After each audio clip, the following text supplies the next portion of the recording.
Hey, how is it going, everyone? Welcome to more I Wanna Be the Justice. And today's the potential day that this game could be over. Assuming the final stuff is not that hard. So that's a weird preview image. Like the preview image shows the area being light blue on the background, but it's not light blue, it's dark. I wonder if that was like well, it shouldn't be, because like if it was a beta version or something, it will have to be something like the effect on the background probably doesn't get considered for the screenshot, and the actual regular background is just a light blue image. I don't know. Hard to tell. Well, not hard to tell if you know how it works, but hard to tell if you're clueless like me. Alright, so the hard part about this checkpoint is the final jump, which is this one. Like, you need to do a very small jump here, because falling off is not enough. Somehow get through these two spikes, and then double jump here, and also somehow get through these other two spikes. That's the hard thing about this checkpoint. The rest, it's a little bit annoying, but it's not that big of a deal. It's whatever. Oh yeah, that's the current state of the playthrough. But yeah, it most likely will take a long time to get through this final area. Yeah, that's the issue, that the second double jump, I don't know where will be the right place to do it, but it will have to be here. Like, it has to be done here no matter what. I don't think a single jump is capable of skipping these two sets of spikes. I just don't see the kids somehow avoiding this without double jumping. So you have to double jump here and then somehow have the angle to go through this gap. So that seems hard, but we will see. I mean, this type of jumps are better to not think about them too hard. I mean, it's mostly just doing it. Regardless of this final zone, I'm more interested about the final boss, whatever that's gonna be, because every boss so far has been very easy. Like, there hasn't been a single boss that was overly hard. So I wonder if the final boss is gonna follow that, or if it's gonna make it hard. I don't know. We will see. But we need to go slowly, step by step, and this is one of those steps. We are in relatively hard needle section, so this is what matters now. Also, this light has not stopped following me at all. It has been here since the beginning of the game and never disappeared. So, to be fair, I don't really notice it at all. Like, it isn't for the fact that sometimes it catches me by surprise, that like it's coming from off screen and I'm like, what is that? And then I remember it's this light following me. If it wasn't for that, I wouldn't notice it's there. Well, now I'm paying attention because I actually mentioned it, but it's not as distracting as it might seem. So regardless of that, I would prefer if it wasn't there. But yeah, it's not that distracting, it's okay. Considering that it doesn't add anything, it will not be there and be the same thing. Waste the double champ. Oh, we're about to reach 4,000 deaths. 4 more deaths and I reach 4,000. Amazing. So still a relatively low amount of deaths. Could have been a lot more. Could also have been less. Okay, 4,000 deaths, there you have it. 4,000 deaths on the 8 hours and 19 minutes with 50 seconds mark. Not bad, all things considered. We'll say that... Well, clearly some time ago I would have done way worse than that.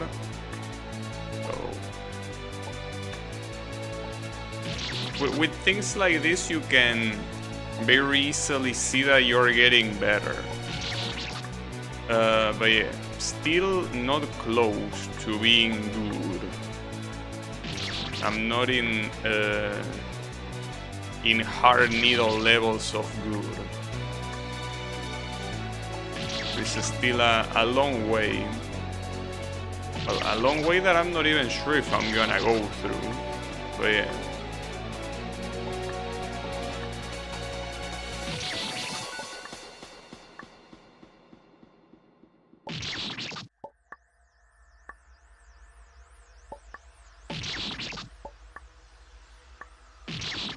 Something that I also don't understand is, so in this game and most fun games you can hear the champ and the death sound very clearly even at low volume, but on the engine that I'm using for Game Maker Studio 2, for some reason the volume of the death and the champ is super low.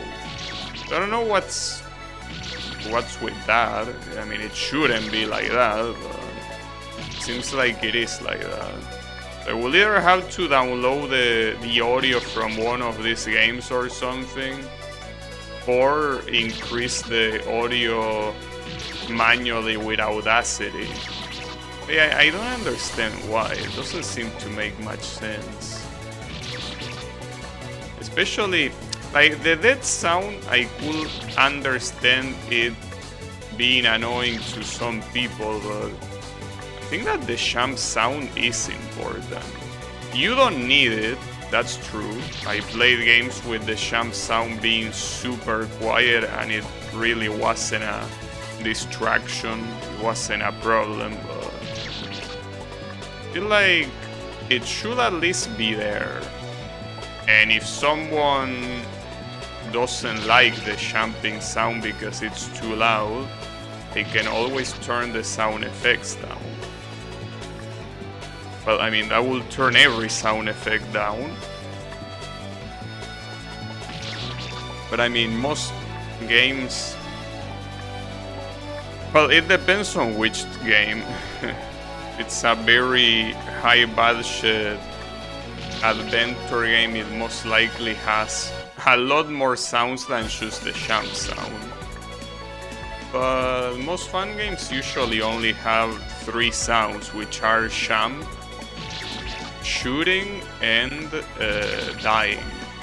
Well, and there is also the classical disappearing block sound from Mega Man that gets used for traps. Well, and you also have the... sometimes in trap fun games that like that weird metallic sound that is very loud,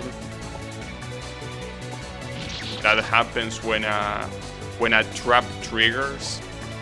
That also is another common one to have. But yeah, I think that the volume of all of them should be similar. Unfortunately, in the engine I'm using, they are very quiet. Maybe it's just an inner setting that I need to set higher. The surprise that by default is so quiet. Not a big fan of that.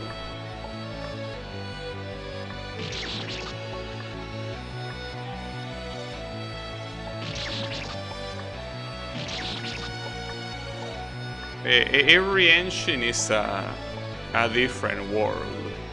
I mean, they all try to follow the same standard, but at the end of the day, what they present is completely different. Especially what the default content is. Some engines even include full boss fights as default content. Oh yeah.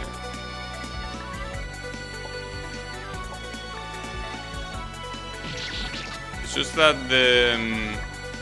most of the engines that are currently available, they are for the OG Game Maker. Game Maker Studio is a different thing.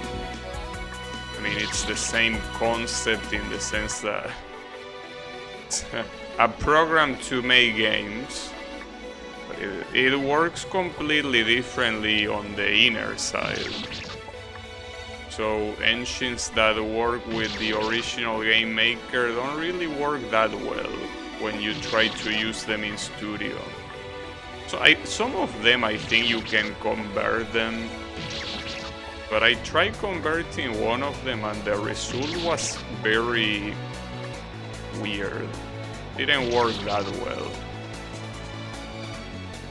Who are you talking to? Are you really gonna do that question? Come on, bro. Who am I talking to? I'm a streamer. I'm talking to myself. I'm always talking to myself. Just that sometimes messages appear in chat that stimulate the conversation I have with myself a little bit more, but I'm constantly talking to myself. I've been doing that for quite a long time now. So, yeah. How are you doing?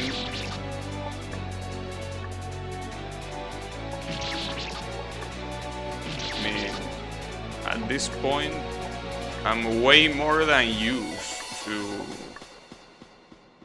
you know, talking regardless of the chat activity. I mean, you gotta keep in mind that there was a time that I even had a grand total of 0 viewers, like 5 years ago. It's not like it's much different now, but the difference is that nowadays there tends to be 1 or 2. There was a long time that I just had no viewers at all, and I still talk.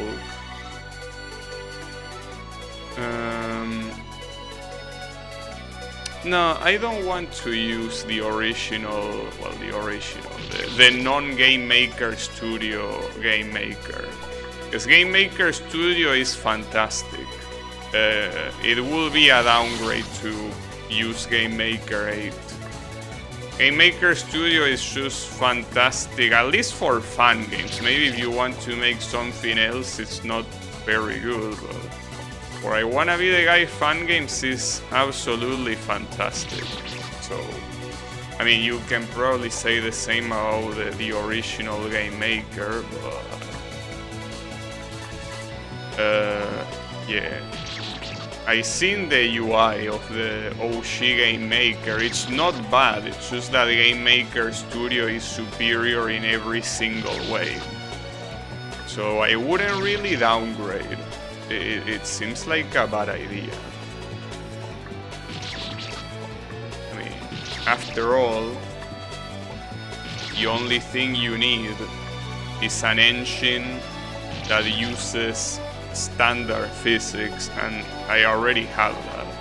Everything else, some engines, as I say, give you a lot of pre-made stuff, but at the end of the day, as long as you have the basic stuff, you can just do whatever. Just that you need to do it yourself, but it's not like it's that big of a deal either, because you can always look at code from the other engines and just try to make it work on Game Maker Studio, you know?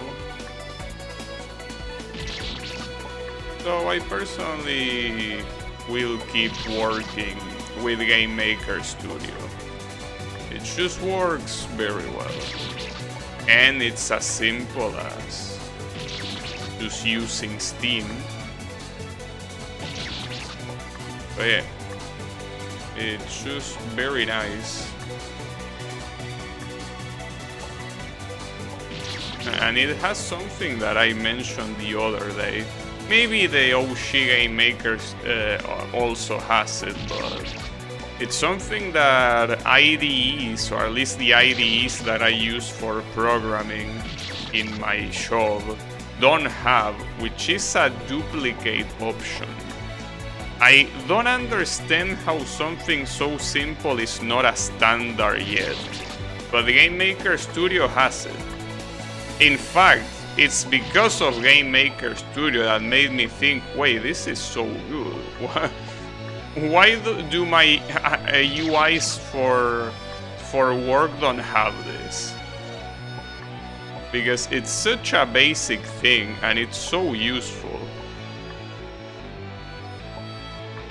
Then again, in my work, what I instead do if I need to duplicate a file is copy pasting. If you copy paste a file on the same spot, the IDE tells you, hey, you already have a file with this name. Enter a new name for this new file. So it's basically the same. It's just that it's one more step. Instead of just clicking duplicate, you need to click copy and then you need to click paste. So yeah, duplicate is amazing. Something that really should be a standard in any creative software. Because the productivity that duplicating enables is something that cannot be understated. Being able to continue working from something that is already there, that already exists, instead of working from a blank screen. By blank I mean, you know, it doesn't have anything, right? It's really good when you can start creating with something that already has, you know, a minimum setup. And that applies to anything. Like in the case of my shop, if I need to do a new screen for the web page I am working on, instead of creating a brand new file for that page, I can just copy paste an already completed file that belongs to an already completed page and start working from there. Like remove what doesn't need to be there, add what needs to be added, modify what needs to be modified, and it's just way faster.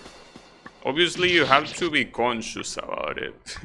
If you copy paste like that, you also need to know, well, like this thing that was from the thing that I copy pasted does not belong here, so I need to remove it. As long as you're conscious of what you're copy pasting and not leave leftovers that shouldn't be there, it's a perfect technique for productivity. And in the case of Game Maker, it's also true. you're doing a screen, if you're doing a screen and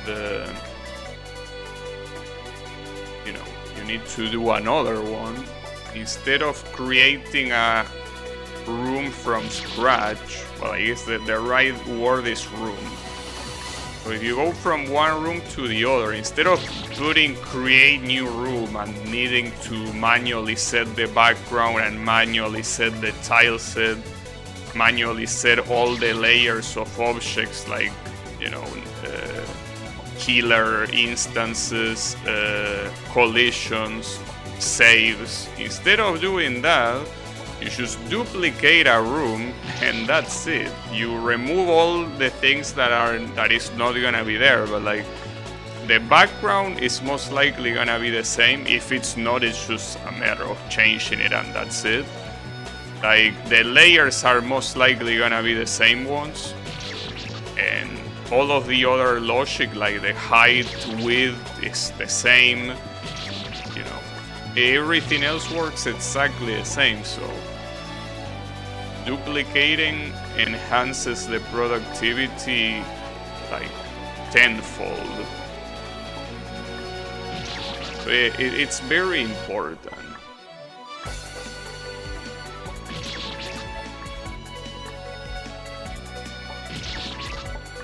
Yeah, I'm a big fan of duplicating stuff. And I'm pretty sure most people do that. Will believe that's the case.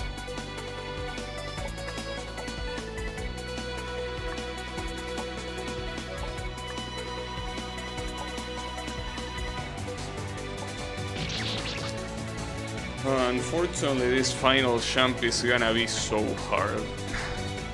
I mean, if at least everything else was easy, but it's not.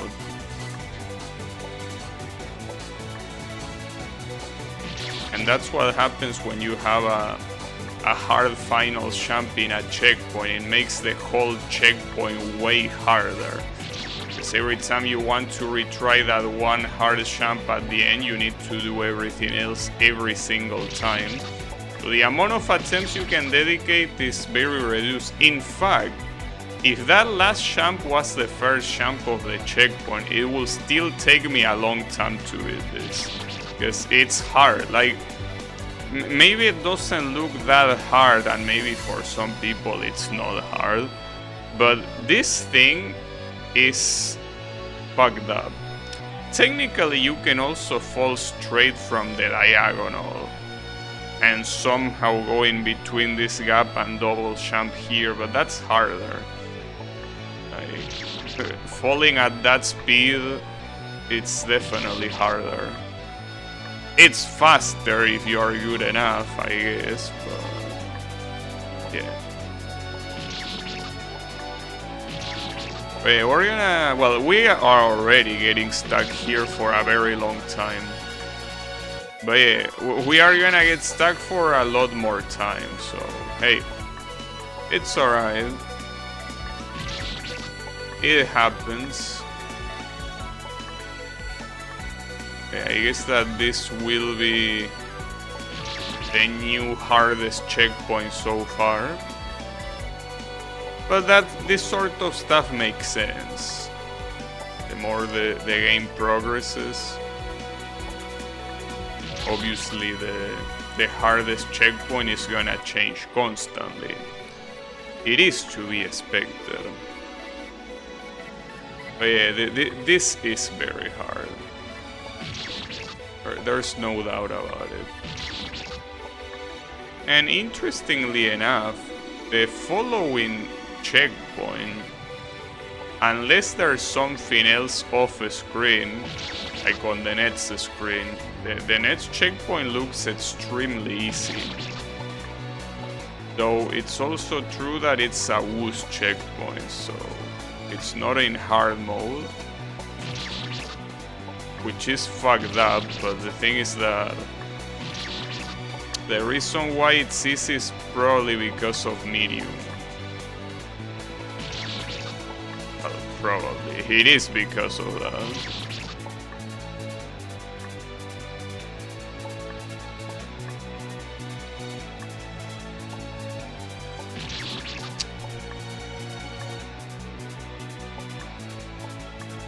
Unfortunately, this type of checkpoints are an absolute killer for me. Like, I'm not good enough to do them fast. They should take a long ass time. So at the same time, all those attempts that I got to the very last double jump, I could have cleared them there. And I say that because I'm not really doing anything really conscious on that last double jump. I'm just hoping it works.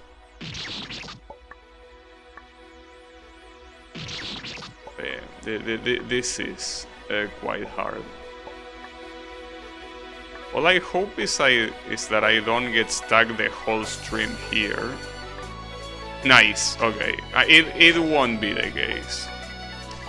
Nice. Well, this following checkpoint, like the last jump can be challenging, and this one can also be slightly problematic, but the amount of jumps is so little that it doesn't matter. Indeed. And here we have another looping screen. So when we go to the right, it's gonna appear from the left. Trying to see the jumps. Yeah, I will say this part looks very hard. And then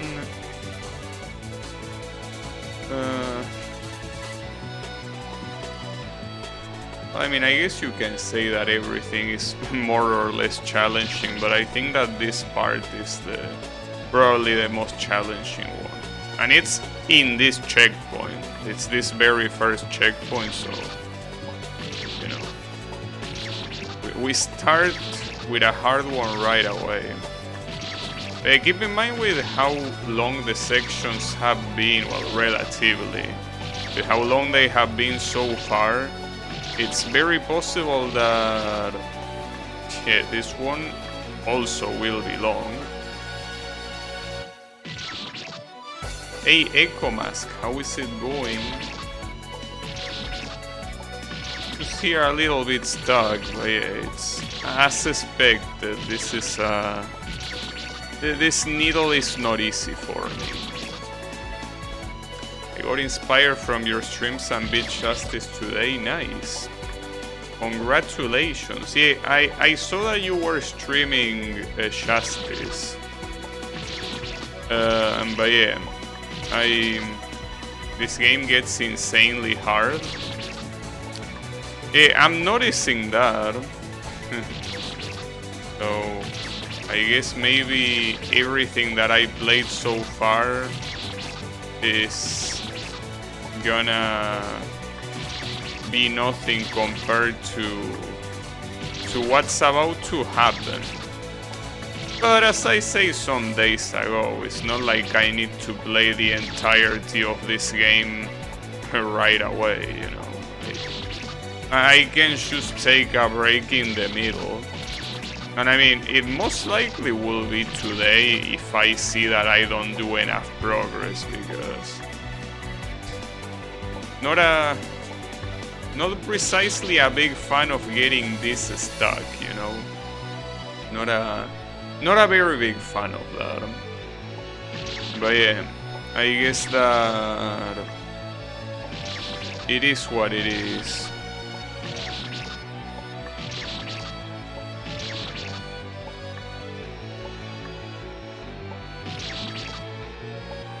Well, in fact, actually, there was something I wanted to check. That I could check right now, actually. I mean, considering that I'm on a part like this one. I want to check in FB Neo if I have... Because there is a game... No, I don't have it, I think. Because I've been wanting to play a game, an arcade game, that is called Hang On, I think. It's a motorcycle racing game.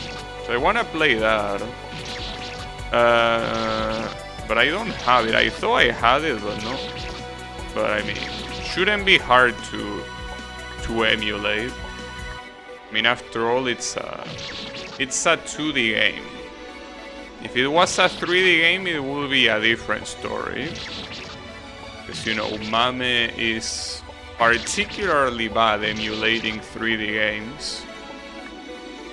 So, at least the good thing is that I think Hang-On is made by Sega, so thankfully there are a lot of very good Sega emulators.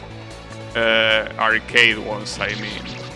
So you don't need to rely on the garbage that is Mame for those type of games. I just wish there was someone that was as much of an enthusiast for Sega, but like it was an enthusiast for Namco. So they will make an emulator that can emulate the Namco arcade cabinets, but unfortunately doesn't seem to be the case. That if Champ is align dependent? Wait, really? And what align do I need? Do I need this align or what? That's interesting. I wonder if the previous Champ in one of the previous checkpoints was align dependent. The wall to my right? Oh, that's fucked up. Okay. It looks very easy to do, but I guess it's because of the align that it looks easy. So that was pixel perfect then. That didn't look pixel. Like, if you didn't tell me it was pixel perfect, I wouldn't have imagined it was. But hey, thanks for telling me. Okay. Doing a mini spy gate champ requires the minimum champ possible, which is hard to do. The problem is that the checkpoint doesn't even end after that.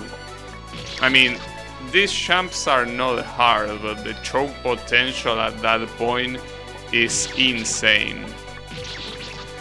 Well, thanks for telling me, but are there any other Align-specific champs after this?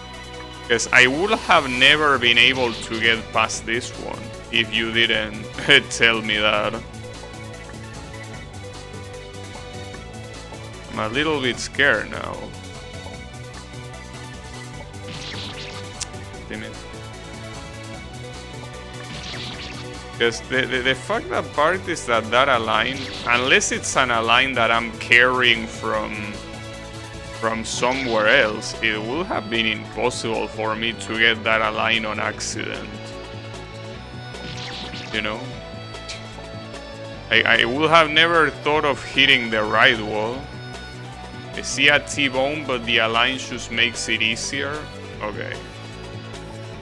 No, but I mean, since you beat the game, you don't remember any champ that was align dependent, or do you? I will assume that someone like you wouldn't remember that because it's just natural for you. You probably wouldn't pay as much attention. I'll check. Okay, thanks.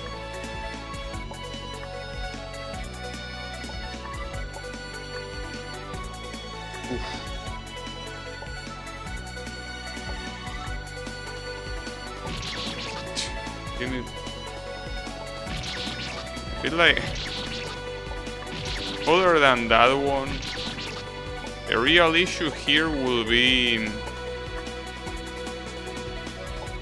that mini spy gate champ.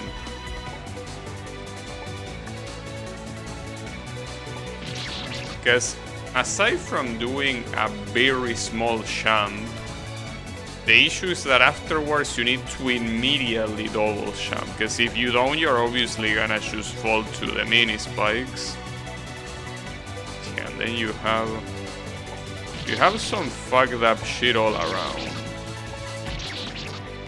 I guess we might get stuck here for a while. I guess maybe this is the real game. Everything else has been filler. This is the actual real unadulterated game. I guess we're gonna get fucked very badly even. I guess at this point, you know, I was thinking if I will beat the game today, but now I'm thinking if I'm gonna reach the final boss today. It might not be the case.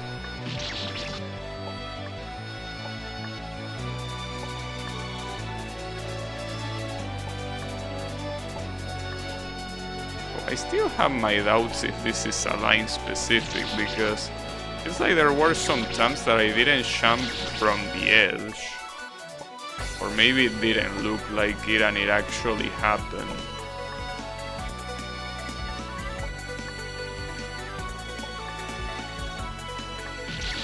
Yeah, that jump you have to fall in the middle of those two spikes and then double jump. And double jump very little. Damn it, dude. Yeah, this is gonna be rough.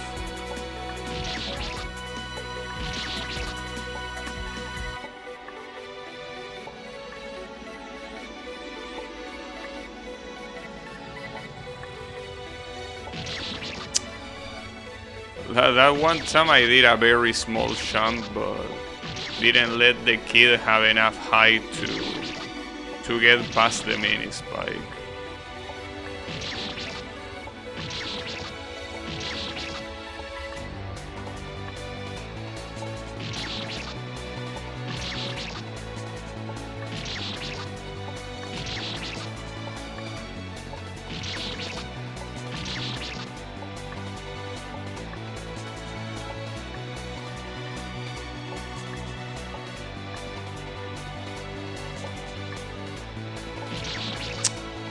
Now I'm dying to... I can't believe I'm actually dying to the mini spike because I'm not jumping high enough. That's like the ultimate irony.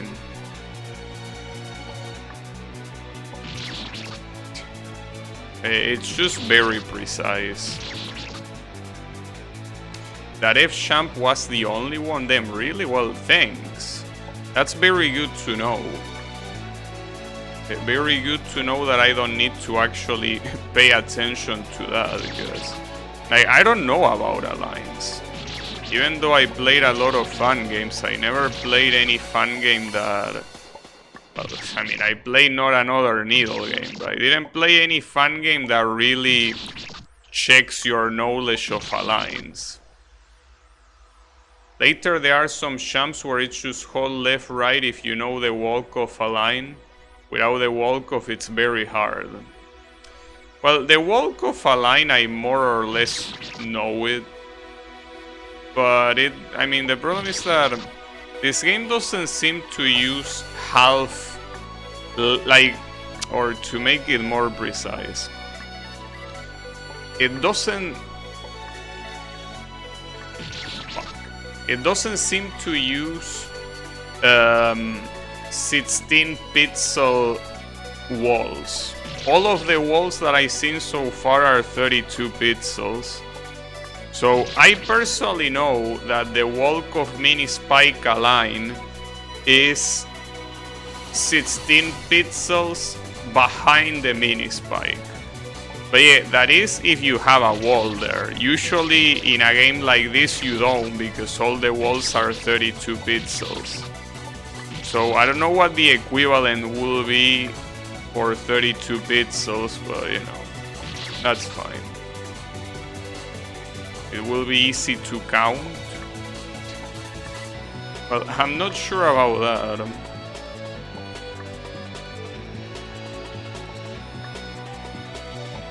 Not very good at maths, you know.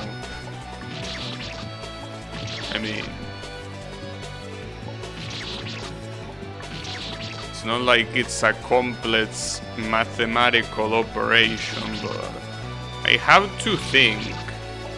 Oh, that's more than what I normally do when I play. Oh, yeah. Oh, damn it, that jump is gonna be so hard. Because you need to find the very sweet spot right in the middle of those two spikes and then do a very small jump to the left. And then somehow not choke on those mini spikes. If you want to walk off, then you need to align yourself with the ass of the block you want to walk off from.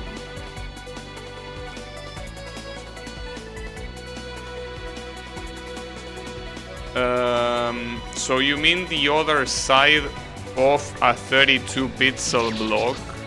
You hit the 32 pixel block that is hitting the spike from the opposite side. Is that how you do it?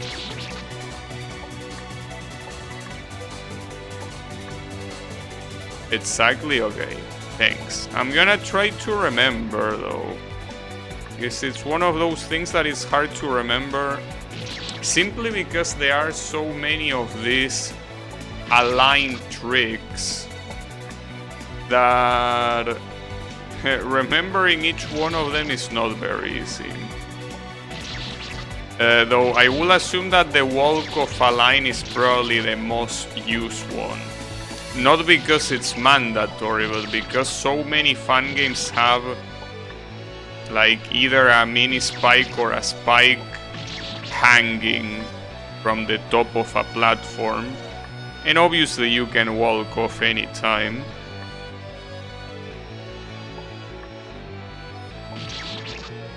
Look at the T-bone in the top middle, what will be the align there? In the top middle. You mean this? Or you mean this? Yes, I don't know what a T-bone is. Lower? Oh, this one. Well, at least it's close to the set. No, it is close to the set. Okay, well, in this case, this will be the wall that you need to hit. This one here, right? You hit this wall and then you walk off and jump. And that's it, right? Though at the same... Correct? Okay, cool. Though I don't think this one will be a problem because you have like 3 jumps and then another save. Not to mention that if you ask me how I will do this, I will just bonk myself on the first jump and then double jump here. And I don't know if that will be easier even. Well, probably not easier, but... The wall to the right you should show is the same align? Oh, really? Am I... So basically you cannot get it wrong there, unless you somehow don't hit any of those walls on your way down. Interesting. If it wasn't that, I mean, obviously since there is a save right there, I could test anything and it wouldn't hurt. Like, it wouldn't be a problem to test, but... Like, my first instinct, assuming it will be something that comes at the end of a save, will be to just bonk and double jump. Since I wouldn't know the align. I mean, now I would, but... The thing is that, yeah, the bonk strategy will be the first one I will think of.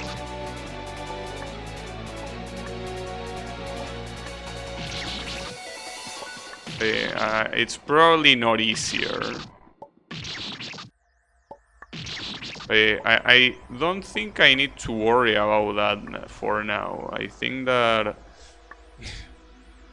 I have this checkpoint right in front of me. That is a little bit of an issue.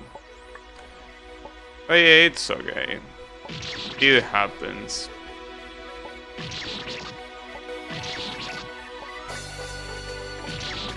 Every time that I might think that some checkpoints in my fun game could be very hard to beat. I will try to remember this.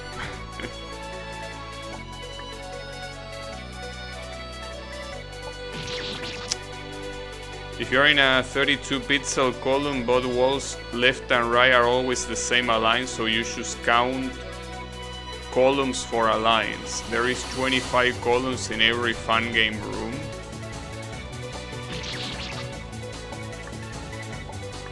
Yeah, I guess that, you know, when you are used to it, it's probably very easy, but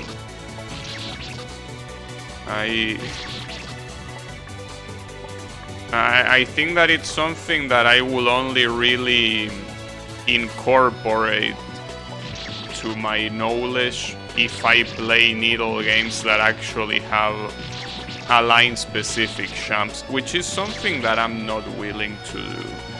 So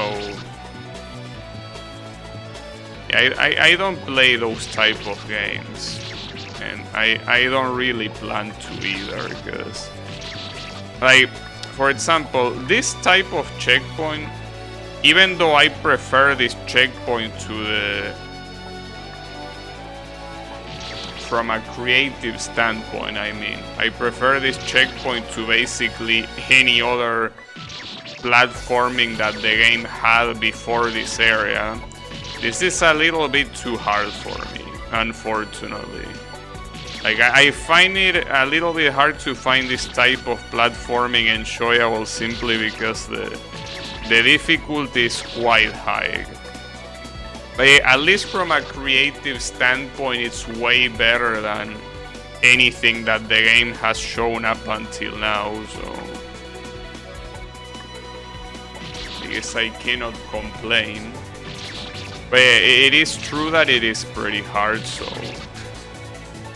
I'll do what I can, but it seems that I will get stuck here for a very, very long time. I mean, I'm already struggling with the first champ, as you can see, so that's the type of level that I'm having right now. But yeah, what can you do?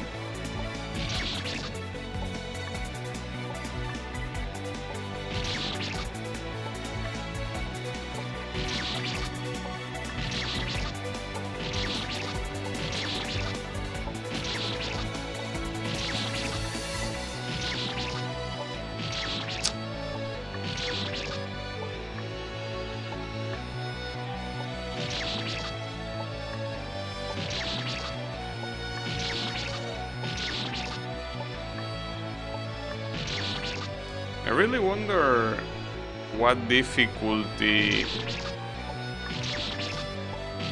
on average people will assign to my fan game if I manage to finish it.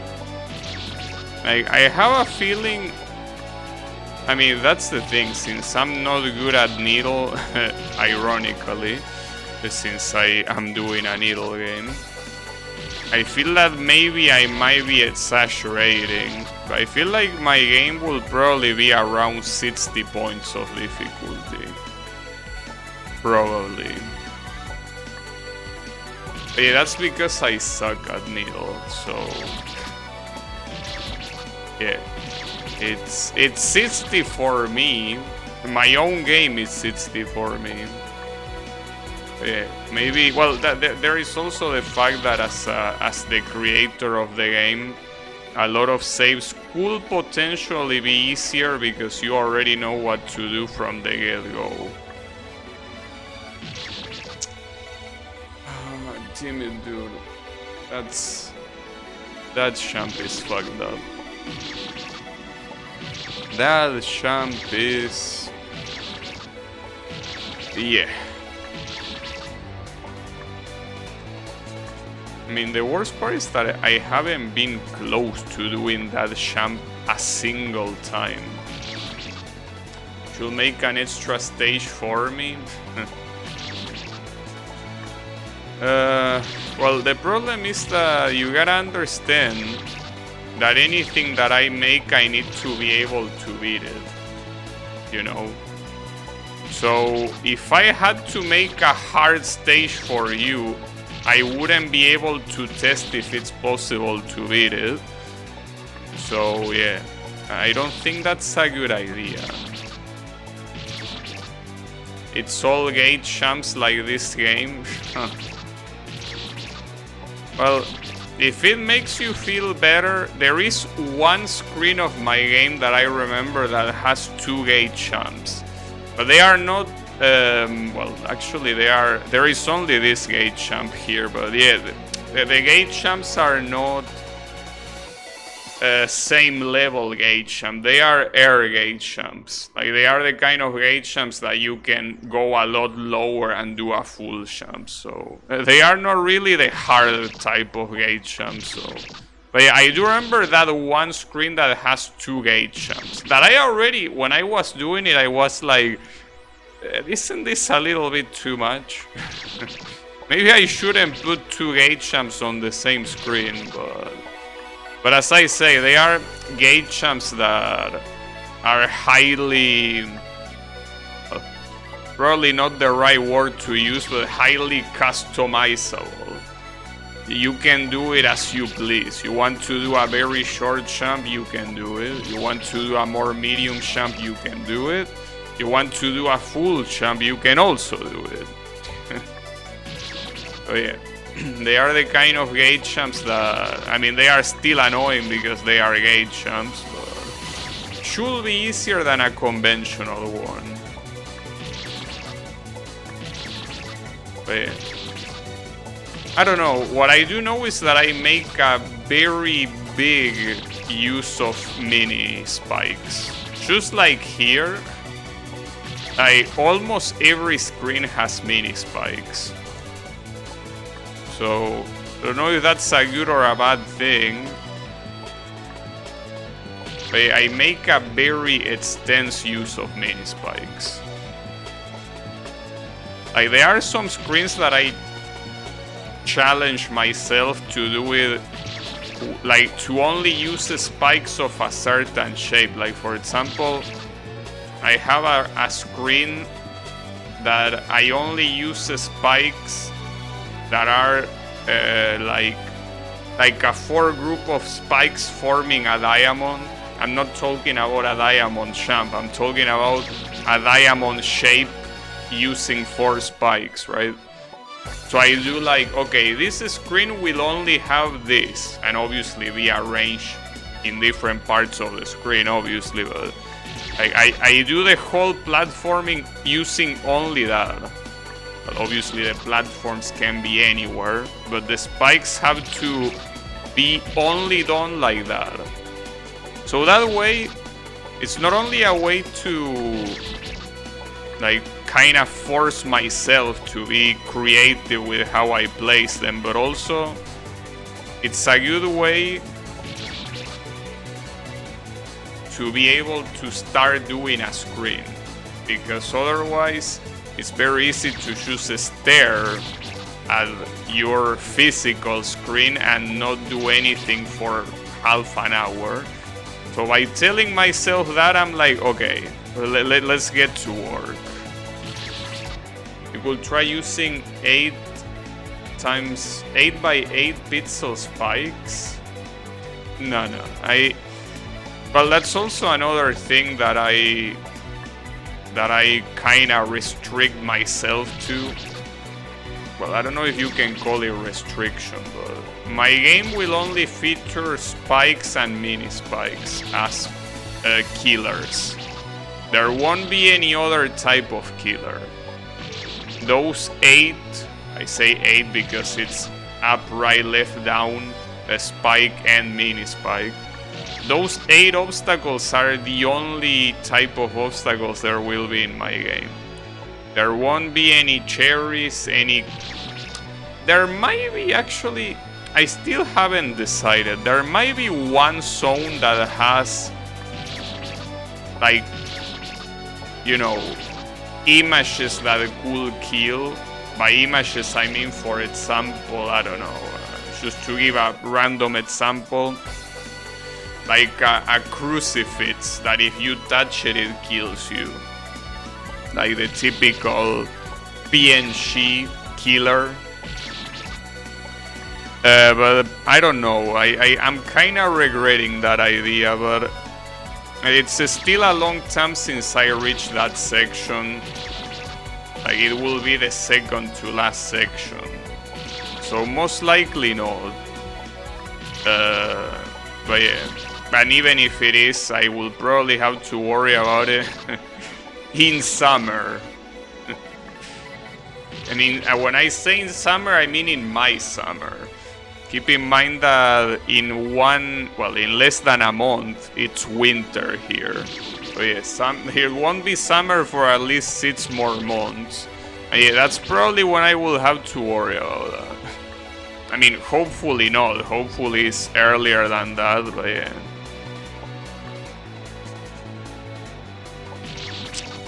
I mean, just now I'm getting out of the 3rd zone. Like, I'm on the last screen of the 3rd zone. So, yeah. It's still very early. And very slow, more importantly. But yeah. It's fine.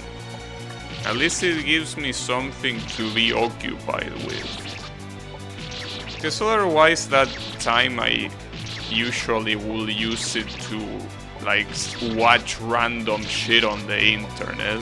So instead of wasting my time doing something like that, the fact that I'm actually working on something, even if it's very slow, I think that it's quite fulfilling, at least for now.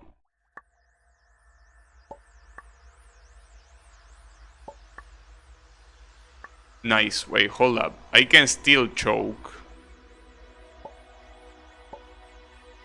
Nice. Oof. That was a hard checkpoint. I'm very surprised that I didn't choke. But hey, more power to me. But yeah. GG, thanks. But yeah, it ain't over till it's over. Well, at least that checkpoint is over. But anyways, the possibility of burnout is still there. And I'm not talking precisely about the PS2 game. Like, even though I still haven't reached burnout, it could happen at any time. That's the thing with burnout. It's obviously not something planned, not something that you can predict. It just happens. So it still hasn't happened in about like 2 months of doing this. So that's cool. But yeah, it could happen. I mean, I remember when I started trying to study Japanese, I also think I was able to go like 2 months or more, like without stopping, until I eventually got tired of it and just stopped. And it's something that happens very suddenly too. That's the thing. Like, you reach one day, one random day, and you suddenly decide, no, I'm done. That's the scary thing about burnout. It's not predictable. It could happen at any time. I hope it doesn't happen for this, but it's always a possibility. I mean, I'm more surprised that I still haven't gotten burnout from streaming. But that's because it's something that I like doing. And it's not like making the fun game is something that I don't like, but the thing is that requires a lot more effort than streaming. Streaming, it's just I mean, the highest effort thing about streaming is choosing the game and making the game work. Once you do that, that's it. Because, I mean, you could say, well, you're putting effort into beating this game. But that's not really true. I mean, well, technically, yes. But I'm not really seeing it as that. Like, it's just something natural. Like, I'm just naturally playing the game. Like, not really thinking too hard about it, as I always do. So, it doesn't compare to the effort of either learning a new language or working on a game, you know?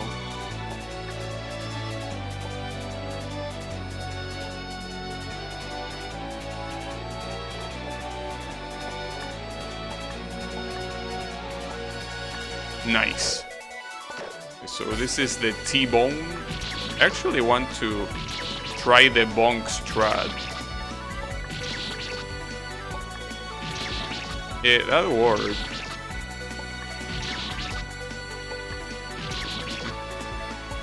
Yeah, the bonk strat does work relatively well. I will assume it's a lot easier to just walk off.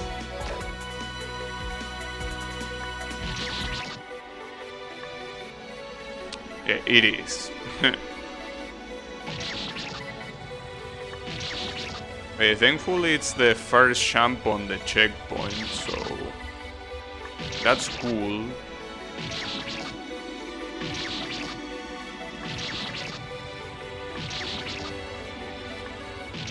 I mean, you still, even if you do the walk-off, you kinda need to land in between those two ceiling spikes and then zigzag between the right spike and the two left mini spikes. That's hard to do since you have so little space.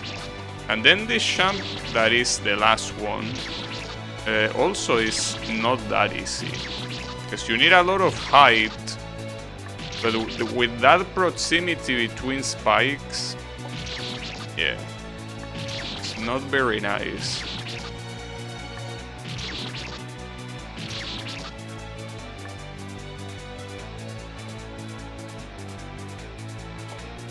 Nice, okay.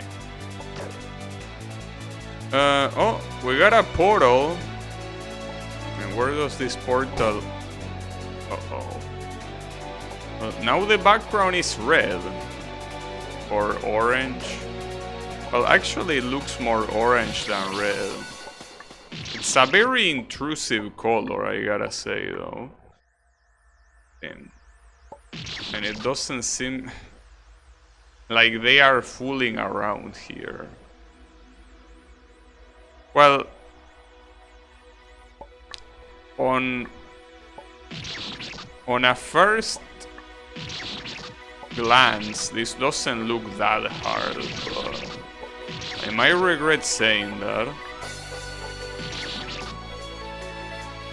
It's red. I mean, I don't know, in my monitor it kinda looks orange. I mean, if I just look at it for 1 second, I say red.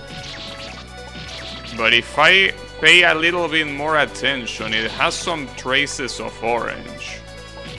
Like, it's not pure red. Like, it's red with a little bit of yellow in it. Like, just a little bit of yellow.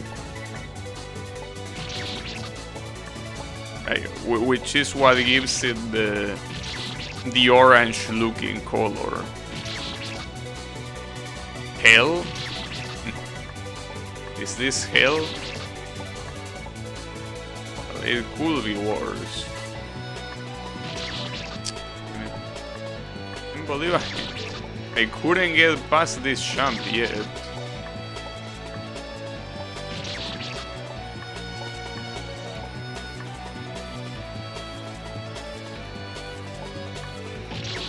Ooh, and then you need to immediately jump left.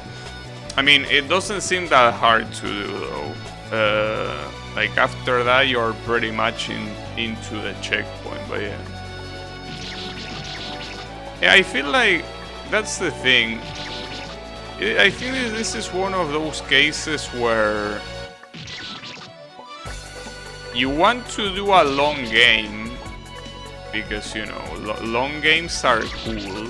They make it seem more like a full game than, you know, the usual fun game that tends to be a lot shorter. But I think he didn't really know what to do before this stage. Like, it seems that this guy had this stage in mind, but he wanted to put this stage in a game that will be more remembered, so he made a long game with a story. It doesn't seem like he knew what to do with the platforming before this. So, yeah, it is what it is. But yeah, it's... because this really could have been its own game. Mostly because it has almost nothing to do with the previous stages. Like, the previous stages are completely different in terms of the platforming. It's like he really wanted to make this into a full game, but he didn't know what else to put into the full game. But what I also know is what to do here. Like, I know it's probably walk left and double jump right, but that seems super tight. Because doing it here is easy. You go with anticipation, you drop right and then double jump. But here you cannot anticipate it. So, well, technically, no, you cannot do it in a single jump from here, I think. Well, I will see what I can do.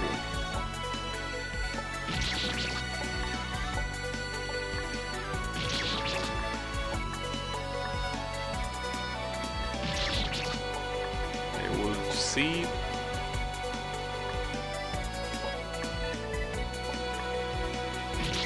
But yeah, that one just looks messed up. I don't know if that's the right strat, but at least right now it feels like the only possible strat. So yeah.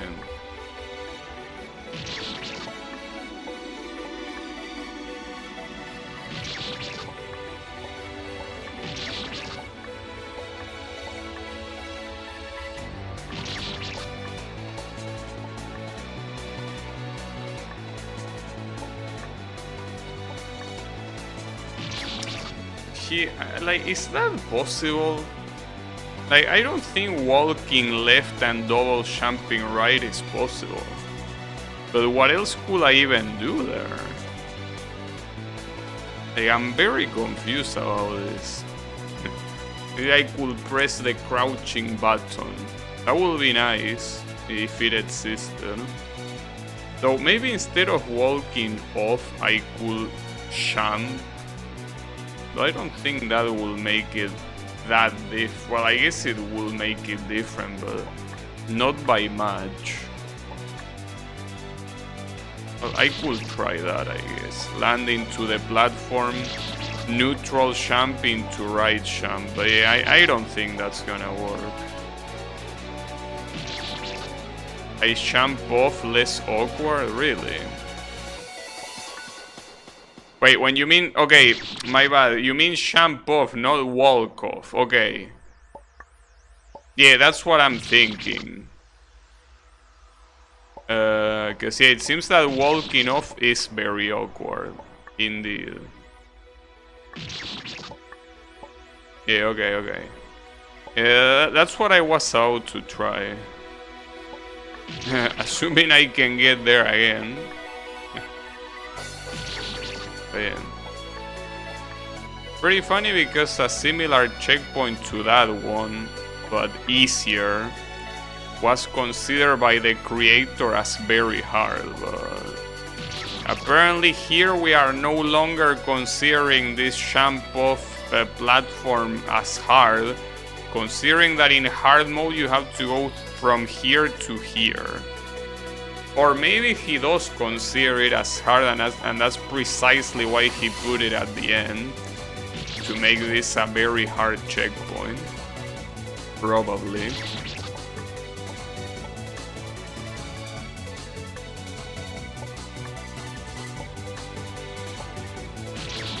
Well, probably don't have to jump that high. But that's more or less the concept.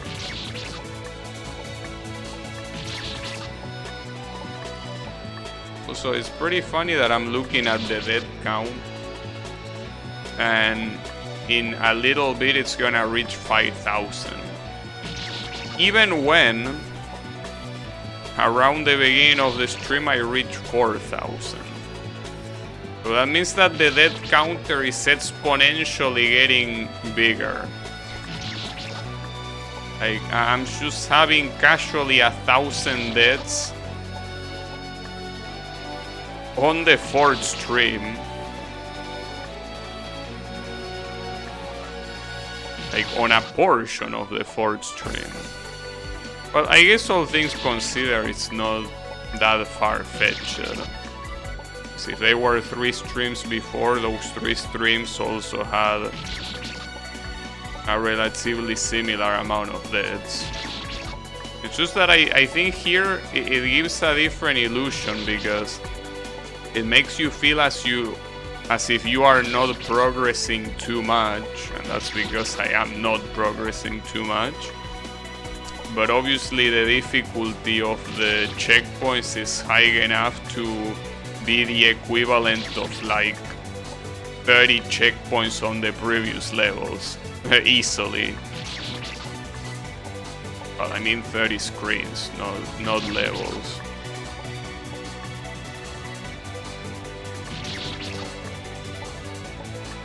But yeah, it will be hard. We gotta pull through it. There is no other way. It's a shame though that this color is so aggressive to the eyes, like, makes me feel a little bit awkward. Not to mention the background being black doesn't help either, so it just ends up being very bad for the eyes. Well, and I guess that the stars in the background moving that fast also don't help at all. But yeah. It's overall a very hard to look screen. I cannot do that jump anymore, I guess.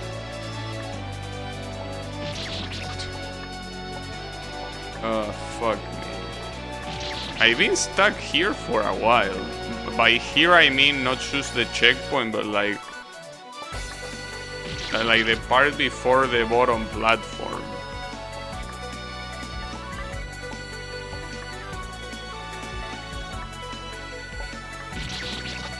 It's okay.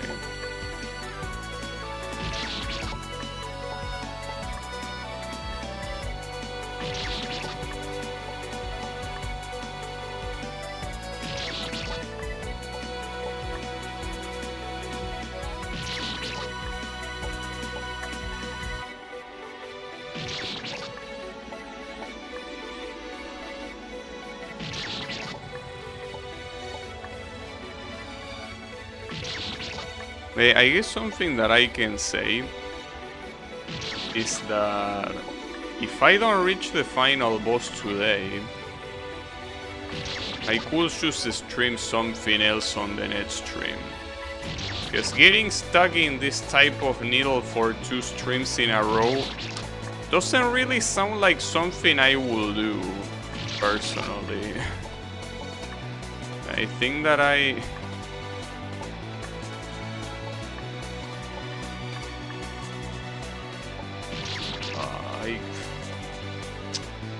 Man, that was the easy champ. Well, I actually fucked up because I somehow tried to do the same thing with the left, when I should have just walked off on the front and then double champ. I completely forgot that was the easy way of doing it. God damn it, dude. Like, I just completely forgot for some reason. But whatever. It happens.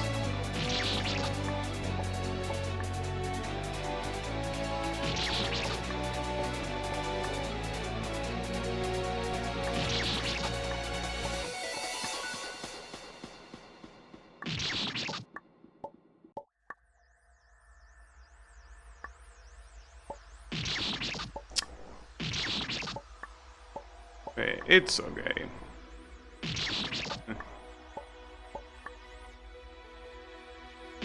Well, in fact, last time that I played a needle game that was relatively challenging was that one I wanna best the 50 floors.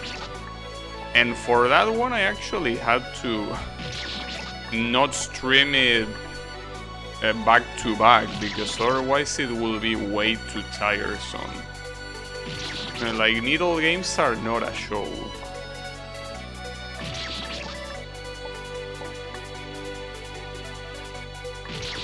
But yeah. It's the advantage that they have that they are easy to make, so you know. They are gonna be very popular among makers, myself included, so yeah. It's a course.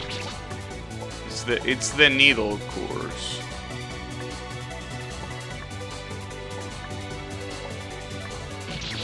I don't know why you decided to not jump in the platform there, but hey. I guess you do you, little devil.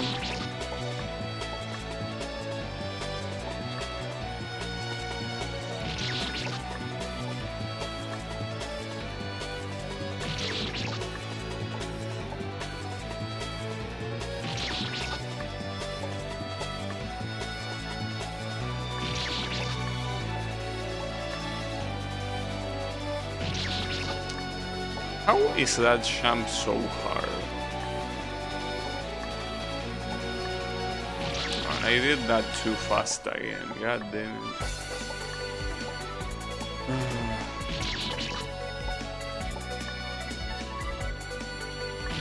It's like I'm not in synchronization with my spirit right now.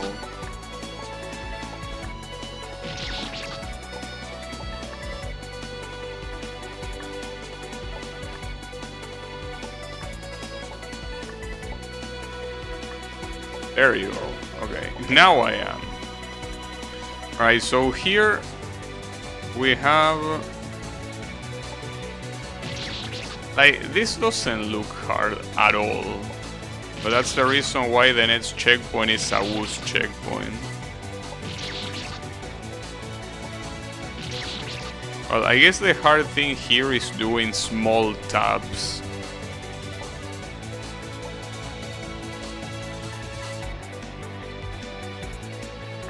That in itself, as you can see, is not hard to do. Oh, what do we have here? 3 gate jumps in a row, on which one of them is a combined diagonal. Nice.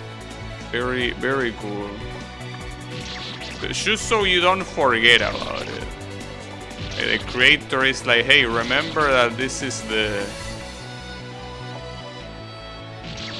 still the gate and diagonal game, bro. Don't forget about me. We are still here. We didn't go anywhere. Burn it in your eyes.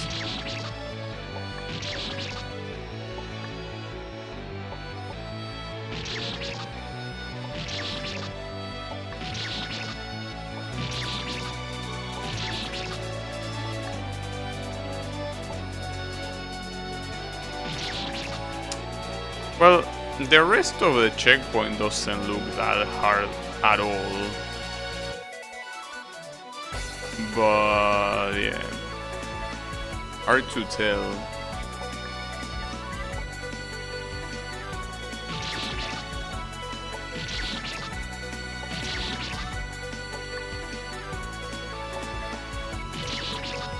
Unfortunately, you don't have the align for the walk-off here, right?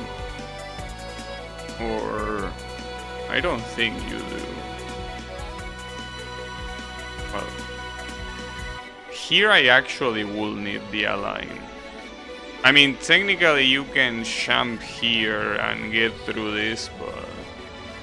I think that you don't have the necessary align there.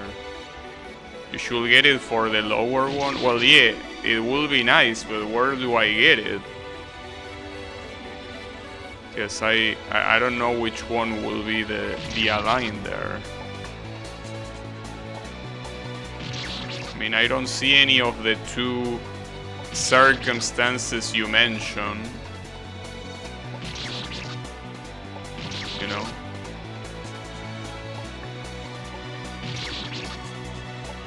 Yes, I could count, but not a big fan of thinking.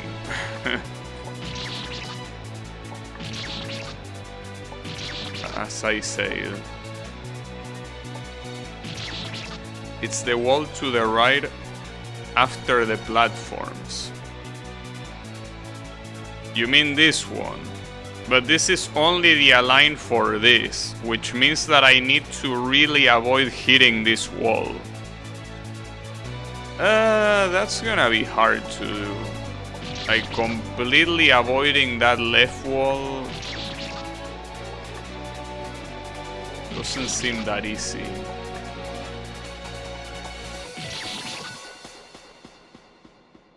Well, it's okay. An attempt will have to be made.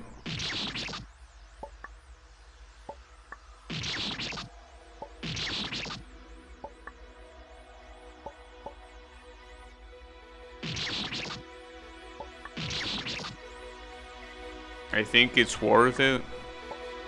Oh yeah, I definitely agree, but yeah, it will not be that easy to do it. Especially here, the drop down. I mean, maybe it's easier to go closer to the bottom and jump instead of dropping off, but I don't know. Hard to tell, it's super tight, unfortunately.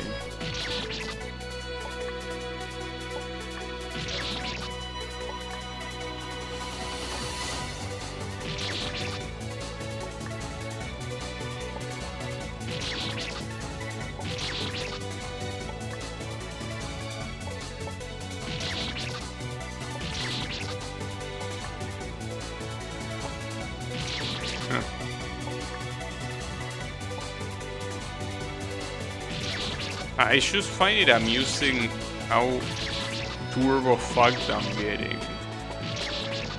So much, in fact, that I'm about to reach the 5,000 death count in 7 deaths. It's right there, it's waiting for me. Yeah, I am actually not sure if I'm supposed to walk off. Every attempt that I'm doing at walking off, it's not working. Like, not a single walk-off attempt has worked. Something tells me that's not the strat. Indeed. Nice. Team, I can't believe I got past this checkpoint before reaching 5,000 deaths. Like, right now I'm at 4,999. I don't believe it. Well, now I am at 5,000, but yeah. GG, thanks. Yeah, it was basically all a matter of jumping at the end of the moving platforms. That works very well. And this looks disgusting. And I almost got it on the first try, god damn it. Almost first try that. That's very sad. Well, at least there is a checkpoint right afterwards. So yeah, no problem. Well, and then you even have another checkpoint afterwards. That one hallway afterwards looks heavily suspicious. Well, it might lead to another portal that might change the color to actual blood red instead of this weird orange hybrid. Or maybe to hopefully a less intrusive color. But yeah, I don't know. It's impossible to guess what's gonna be on the next screen in this type of games. You can only imagine.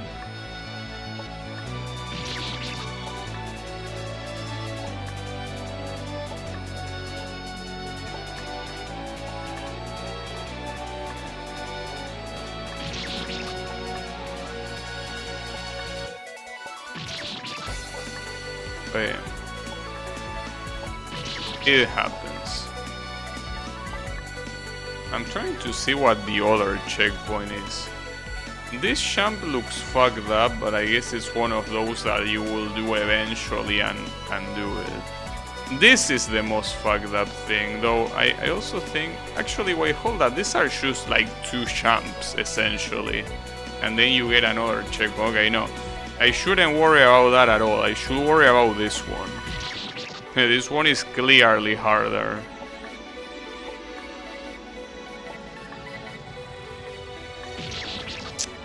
Give me fucking 8 champs. Alright. Got that one. So yeah, basically here I need to get past these 2 little sections and that's it. This first one... Wait, hold up. Let me save there. I only need to fall. But this will also... will probably make the death counter escalate pretty quickly, but whatever. Alright. That one, I mean... What you need to do is essentially... jump into the platform when it's around the middle. And you do the same for the top ones, just that you have way less room to do that. But yeah, that's what you're supposed to do. This is, by the way, a Woo's checkpoint, so in hard mode you will have to do that bullshit with the gate champ and then somehow ace this every time. Yeah. So this is why, kids, you want to pick medium mode in every game you play. But in every fun game you play. That's the reason. It's also funny when the music stops and the only thing you hear is the kid getting killed over and over and over again.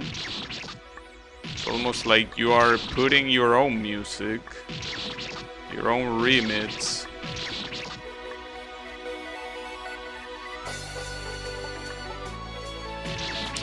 And you cannot hesitate. Like on those moving platforms, when you get into the first one, you cannot wait to get into the second one. You need to do it immediately. I mean, theoretically you could, but it's harder that way.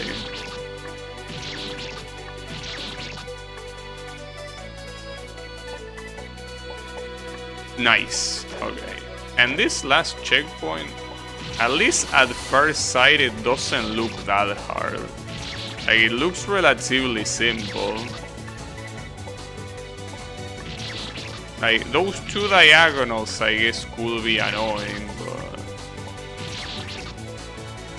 My favorite Pokemon Mystery Dungeon remix, the kid from I Wanna Be the Guy getting killed over and over? Of course. It's an instant classic. Well, I remember watching BBF when he does the Boshi runs. Sometimes when he gets salty, he likes spamming the suicide button over and over again. There are some funny sounds coming out of that.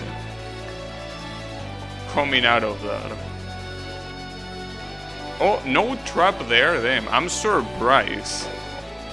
You have mature, Mr. Creator. I thought for sure there was gonna be a trap in that little hallway, but no.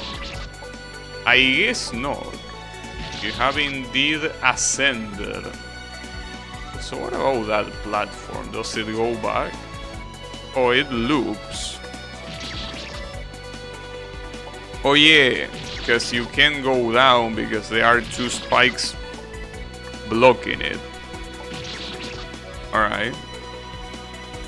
Well, that doesn't look that hard. What looks hard is the part, this one. This one with the diagonal here and the gate at the bottom. That looks hard.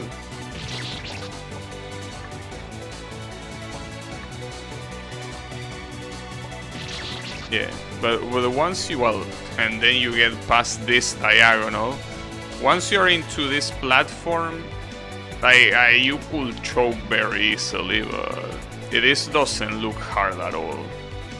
Basically a choke test. It's a choke check.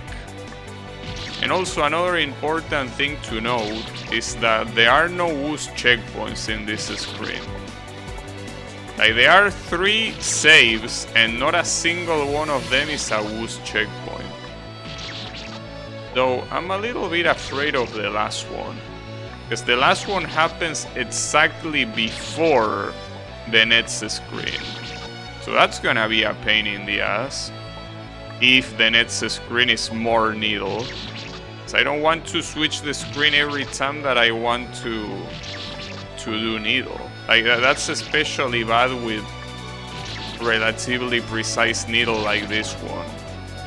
You want to be able to see it at all times, constantly. You don't want to switch the screen over and over again. So I hope whatever comes after this save is either a very small checkpoint or no needle.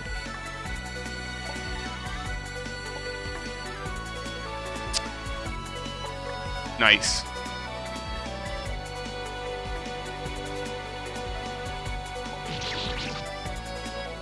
Okay, I take back what I say. You did not mature at all. You're still the same asshole you were at the beginning of the game.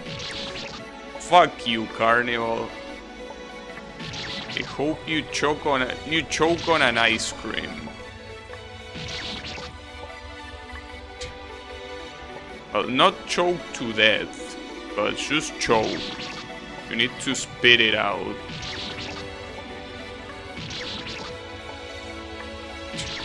God damn it, dude. Like, at this point of the game, you still use traps like that. I mean, you could say that it was kinda to be expected, considering that after you are past this spike, there is nothing that gets in your way if you should stay on the left side. But I guess you could have expected it, but yeah, like, come on. I didn't expect it because I thought you knew better than that at this point of the game, but I guess no. You're still a little shit, even this far into the game.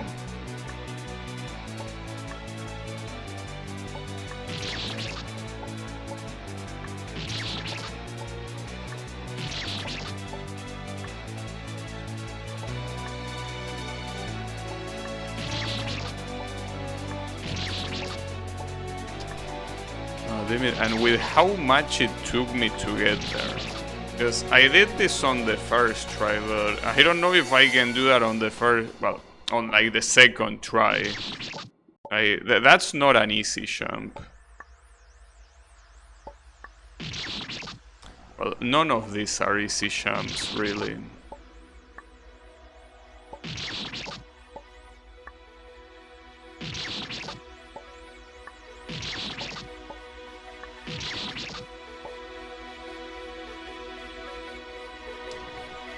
just trying to see the next checkpoint to more or less mentally prepare myself. I don't see anything overly hard on the next checkpoint, which makes me think that there might be more traps. Because there are 2 gate jumps, but those gate jumps don't look particularly hard. They are not even placed in a hard spot. So there's either gonna be traps there. Well, the very last jump before the checkpoint looks a little bit hard, I guess. But yeah. Will be worse, I think. As long as there are no traps, I guess it's fine.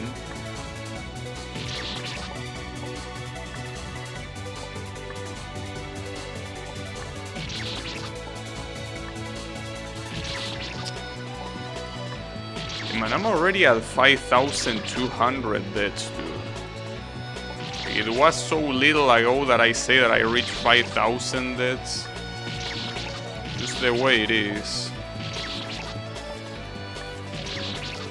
Something that I could technically do that here is save this aligned to just walk off the mini spike. I don't know why I didn't think of that before. I think it will have saved some time.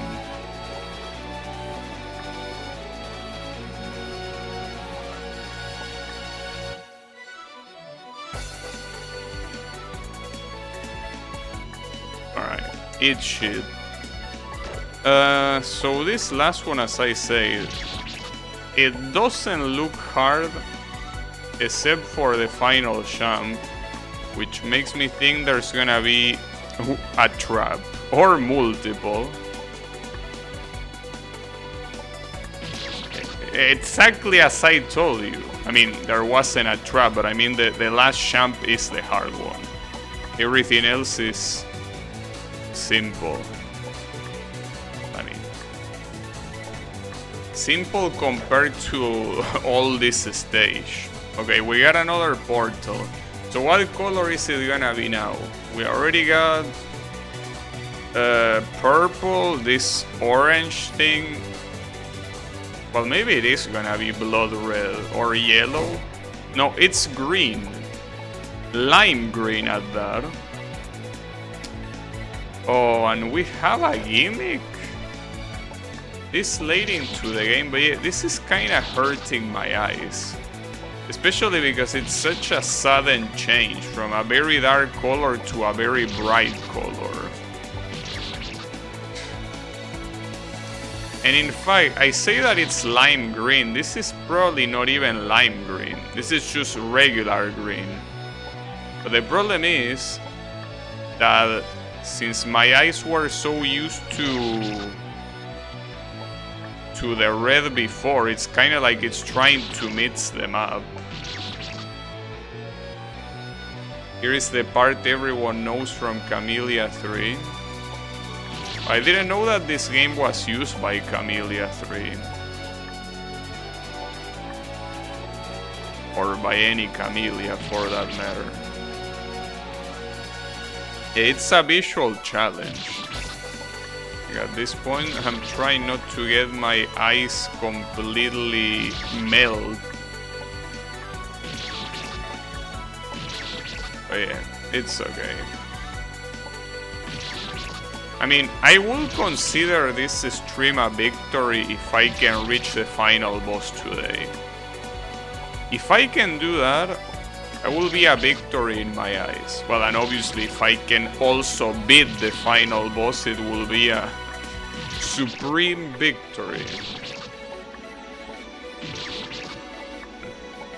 And you know that I tried playing the OG Killer Instinct, and unfortunately the game that way controls fucking sucks. It's a shame. I mean, obviously, when you compare it to the modern Killer Instinct, it's a day and night difference, but goddamn. Like, the input detection on the OG arcade game is so shit.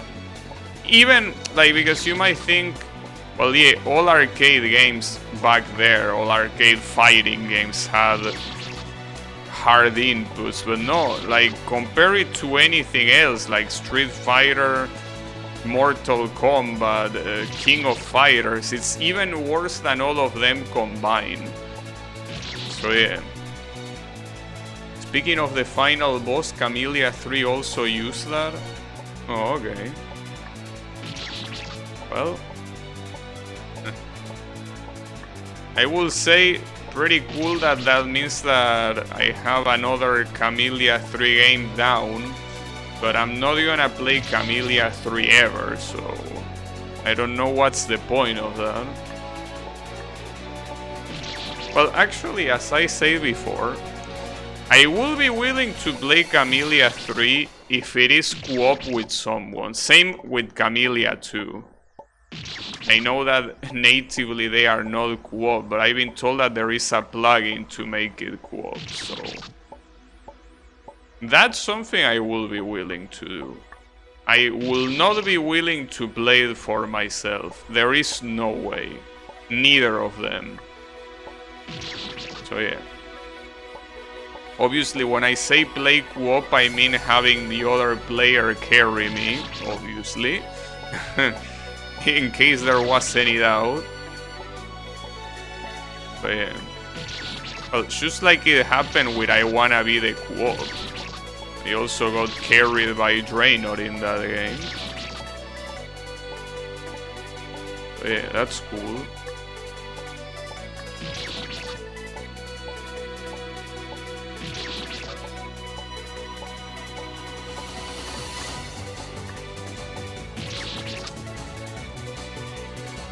That diagonal is proving to be harder than I expected.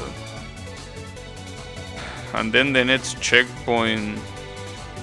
Well, at least these are not mini Spygate champs. Like, they are nerf mini gate champs, but... yeah, you are doing that while you have this conveyor shit, so... Good luck with that.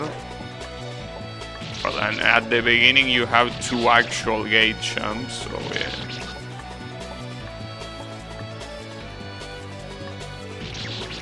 Yeah, this actually looks terrible. Like, especially this first jump into the second conveyor belt looks absolutely terrible. Damn it, dude. Well, it's okay. It is what it is. I mean, what's messed up here is that as soon as you land, you need to jump again. So you need to land in a very specific way. So otherwise you cannot even jump out of it. So yeah, pretty cool.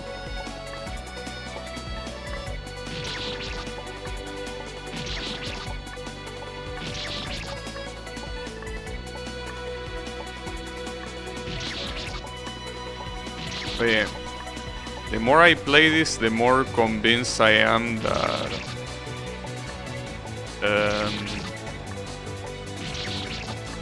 if I continue, like if I finish this stream with a needle section, I'm not gonna play it on the next stream. I will leave it for some other time, cause yeah. It will be a little bit too much to handle to have 2 streams in a row of this type of needle. So, well, I could do Project Diva, or I could also do something else. But yeah, I think that Project Diva is it's a good idea.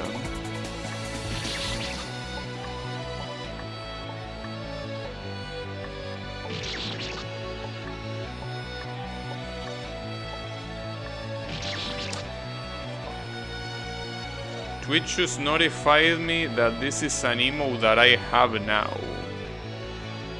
It's called Explode. It's a Minecraft creeper exploding. So it's basically an animated version of an already existing emote. Because there is an emo, yeah, exactly. You have that other one. But you know, you gotta understand, this one actually explodes, bro. So it's totally different and shit. Yeah, it is animated. It blows up. Like, it's basically the creeper face getting bigger until it blows up. Oh, you have animated emotes off, yeah. It just explodes. Doesn't do anything out of the ordinary, basically. Also, Echo, do you have any advice for this champ here? Because without any further analysis, it looks absolutely impossible to me. It clearly isn't, but I would like to know what's the right strat, because right now to me it just looks impossible. Like, it does not look possible at all. My advice is good luck. Thanks. Well, at least that's a better advice than the advice I usually get here when I ask for advice, you know? There are some regulars in my chat that if I ask for advice, they tell me become a better player. So yeah, I guess good luck is a better advice, indeed. So I appreciate it.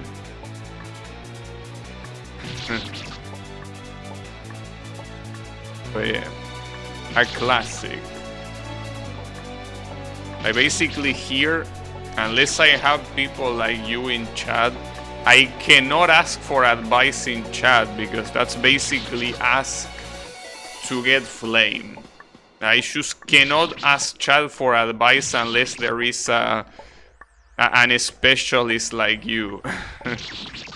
I just get, you know, I just get made fun of. But that's because usually the people that are regular here don't play any of the games I stream them. I got out of it, just that I die right afterwards, unfortunately. Yeah.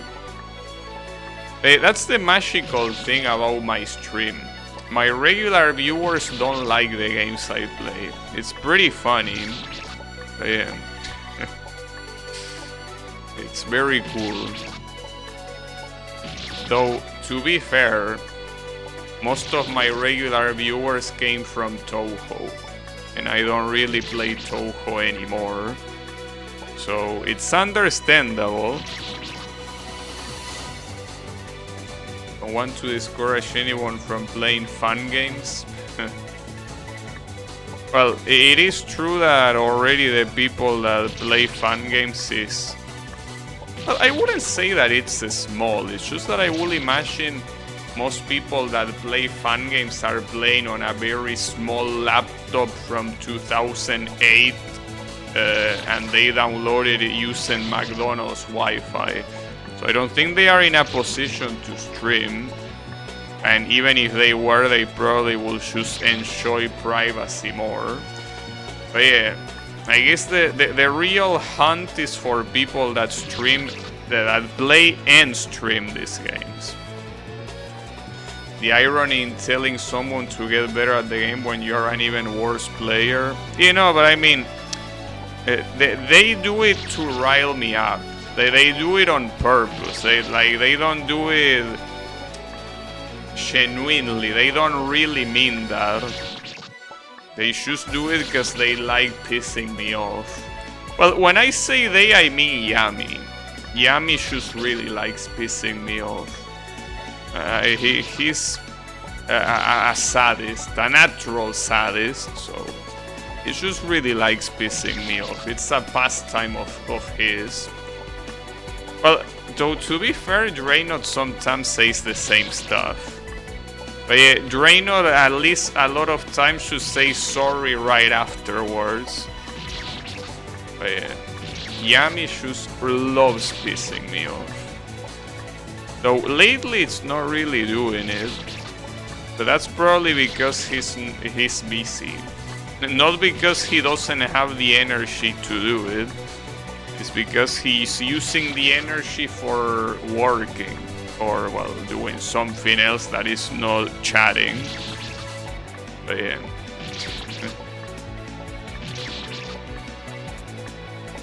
So yeah, it's not made with malice. Or maybe you can say that it's made with malice, but the point is that it's not made genuinely. Like, it's not someone that says that and they think they are better at the game or anything. I mean, Yami hates fun games. So he knows very well that, you know, he might not be good at them. At least not anymore. He played a lot of fun games back then, but he really dislikes them now. So yeah. I mean, I'm still surprised that I'm still playing fun games after, well, the fact that I played most of the very good ones.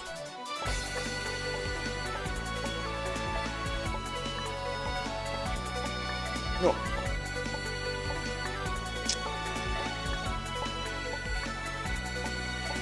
Okay. Yeah. Good job. Now do the same thing twice. Nice. Okay. Nice. Oof. I one-shotted the rest. Good shit. That was very stressful. Especially those pseudo F-champs, or well, I guess nerf F-champs. These ones are fucked up, but if you fail them, you can recover. That's the good thing. If you couldn't recover, this will be extremely hard. That was one of the hardest game saves in the game. Well, I'm glad I was able to go through it. But yeah, thanks for the shishis. Wow, okay. Seems that I'm on fire right now. Yeah, let's not get too cocky yet. It's not the time for it. There will be enough time later to get cocky, when the game is beaten, but not now. I remember he used to be in the... I'm assuming that means I won a community, right? But yeah, I mean, he's not there because he doesn't play anymore. You know? Though at the same time, even if he played, I wouldn't blame him. Because regardless of how that Discord is, I personally feel that it's unbearable to be in a big Discord server. I already tried. And I just can't stand people. Well, I mean, that sounds very antisocial, I guess, because it probably is. Nice. But yeah, I really can't stand when there is a lot of people. I just can't stand what they usually say. And I know that you don't need to read it. You're not forced to read it. You can just read whatever you want, but yeah. I want a community. But yeah, I choose... Like, there are so many things I dislike from big Discords. Like... And they are small things. It's not like it's something that is a specific thing that I feel strongly against. But a lot of times, I don't stand the use of slang. I really hate internet speech. But so many Discords use internet speech to no end, and I hate it. The second thing is that a lot of people just like posting memes. I also hate memes.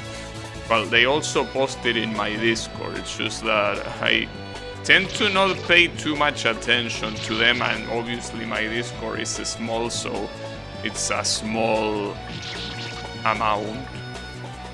And the third thing is that it's so easy to circle share. And that's especially fucked up when you disagree with the circle share, which sometimes it happens, sometimes it doesn't, but the fact that that can happen, I can't stand it. Well, and the other thing is mods. I hate moderators. I hate internet moderators. But obviously big servers like that have them and have a lot of them. But I don't like sharing a space with an internet moderator. So yeah, those are the reasons, and there's probably more why I don't want to join a big Discord. They are just things that are small. They are not that big of a deal individually. But having to deal with all of them at the same time is not my taste. Yeah, I know that it's a very antisocial behavior, but I don't care. I just don't like it. It's the way it is. But yeah. That's why the only Discord I'm in is my own Discord and the Discord with my real life friends. Those are the only Discord servers I'm in. Yeah, I know that mods exist for a reason. I just don't like them. I mean, it's kind of like... Well, I mean, I know that this is not a good comparison, but just to mostly understand... I understand their existence. I know why they are there, and I know why they might seem necessary. But since I don't like them, I don't care about that, right? Yeah, I was out to make the comparison with mosquitoes. Mosquitoes serve the purpose of being food for animals that are higher in the food chain. But I absolutely hate them, so if I could exterminate every single mosquito from the earth, I would. I wouldn't care about the consequences, even though it makes sense for them to exist. You're on real life servers on your GabiOshi account? I don't understand the question. What you mean real life servers? I mean, I'm with friends. Like, close friends. Like, there are like 4 or 5 of them. Well, there is one of them. See? How is it going, Colo? Yeah, I mean, it's just a Discord server where all of us are there. You know? We just hang out. What's with me?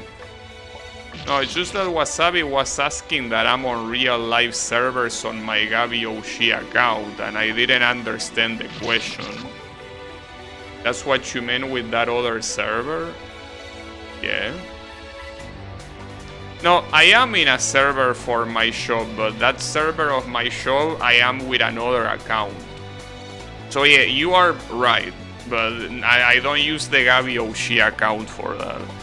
For that I use a formal account, so yeah. I mean, I could use my GabiOshi account as well, nobody will give a fuck. But yeah, I use a separate account for my work. But yeah, for real life friends, I use the same account that I use for streaming, you know.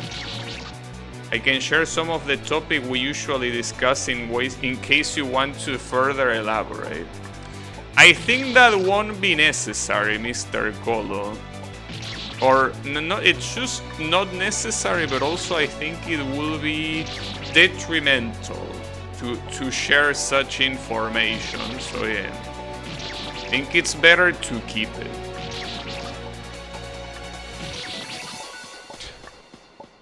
It is better to keep it. Just promise you won't ban me? No, you will get banned, yes. You will indeed get banned. Correct. Good guess. Well, regardless of that, well, I will assume that if you handle the exam today, you don't know the results yet, right? I mean, obviously. But hey, did everything go right before you handle it? Is everything acceptable at least? How did it go? Are you okay?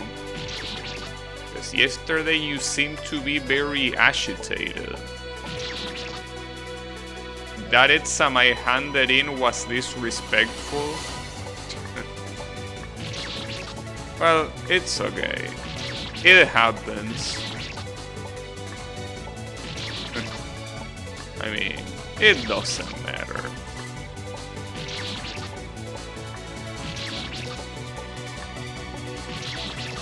But hey, hopefully it goes well. But yeah, we will have to wait for that.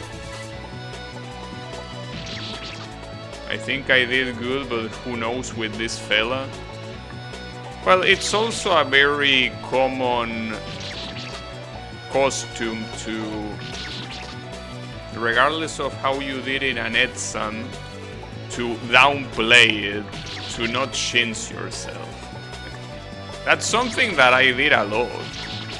Well, especially in high school. Like I was by far the student with the best grades, and every time I had an exam, I still say that I don't know how I did. I'm a little bit afraid, even though I ended up doing more than well.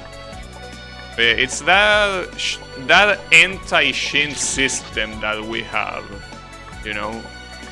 It's just the way it is, I guess. In this part of the planet, shinzing is something that is deeply ingrained in our brains. We try to do everything not to, even though it logically doesn't make any sense. It's just something that is very deeply ingrained in the culture. So it is what it is. I guess that lately I try to tone it down a little bit.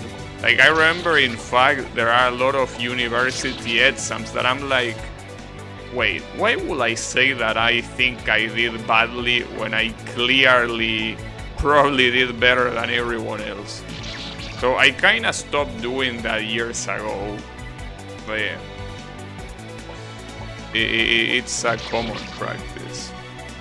I remember seeing you. Wait, what teacher are you talking about? Because I don't think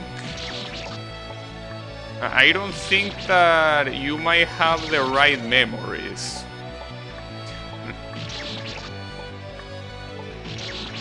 Music teacher? No. My music teacher? I don't give a shit about my music teacher. What are you talking about? Shin? My Shin teacher? Well, I had more than one. Well, I do remember. I mean, see, here's the thing. I had 3 Shin teachers, I remember. I mean, I had more, but the ones on high school that I remember are 3. The first one, I didn't really like him too much. He was a little bit of a... He wasn't a bad teacher, or he didn't look like a bad person, but he was kinda there. And you had the second one that was relatively strict. So that one you kinda needed to show enthusiasm to be able to beat the assignature. Because basically it will give you the minimum passing grade even if you did exactly what he told you. It will only give you a bigger grade if you surpass his expectations. Which I guess makes sense. It's just that that's not how the score system works like that. Yeah, and then you have that guy you are mentioning. Yes, that was the good one. That was the good one. So if you're thinking of that guy, you also understand why. He's a very good teacher, very funny and also very, you know, very, well, whatever the word is for, laid back.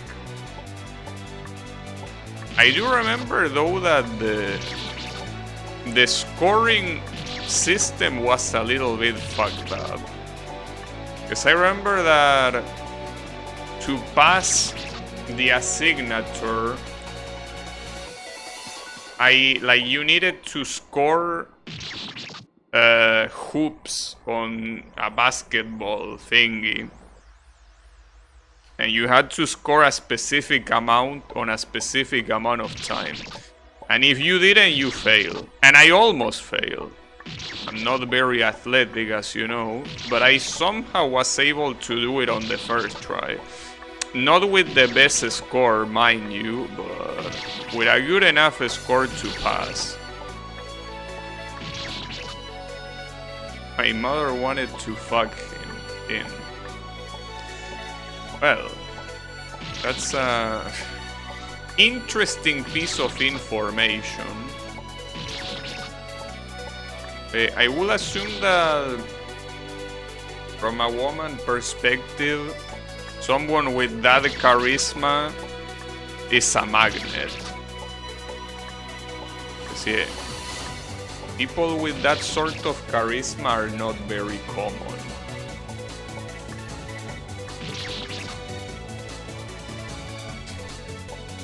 Hey, I'm just saying it the way it is. Charisma is a deadly weapon, you know? Even if you were very ugly, charisma can still carry you. Charisma is just such an important skill. There was only one time I saw you do something athletic, which was playing football with us and you almost died. Yeah, that's true. Yeah. I mean, at least I didn't end up with a broken leg. That was funny. I mean, I don't remember much of it, which I guess makes sense. It was something. Very exhausting. Because that's also another thing. When I play something, I give it my all. So, yeah. I give it my all regardless of my physical capabilities. So, yeah.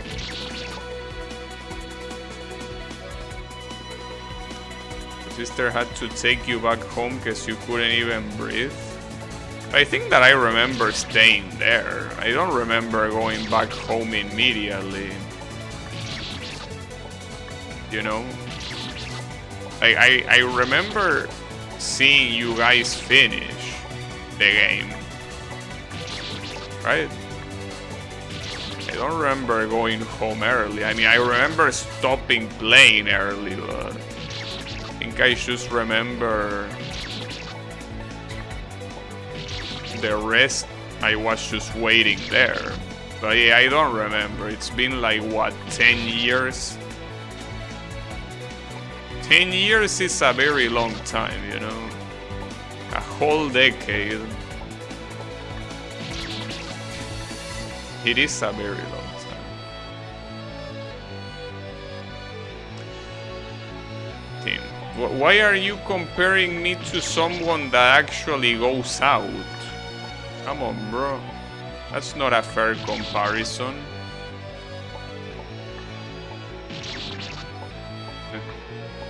regardless of how athletic he might be.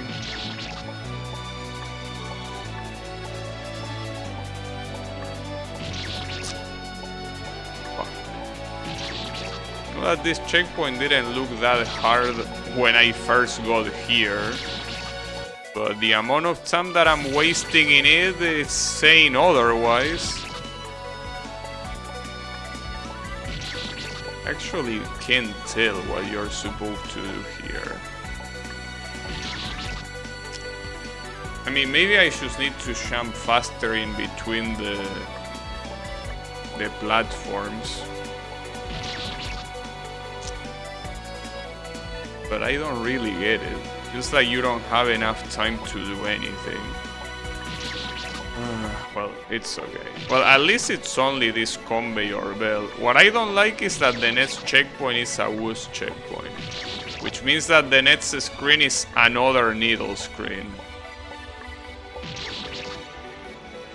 I don't think you have to land after the first jump. Well, I've been thinking of that too. But it's just weird, because if I go straight for the last cherry, it feels like it will be right in the middle, so I don't know, it's awkward regardless of how you look at it. Well, not to mention the stupid ass conveyor belt. Wait for the one in the middle is all the way up to the start. I get what you're saying, but the conveyor belt is what makes this hard. If it wasn't there, like, I would have already done this on the first try, but the conveyor belt forcing you to constantly jump doesn't help, you know?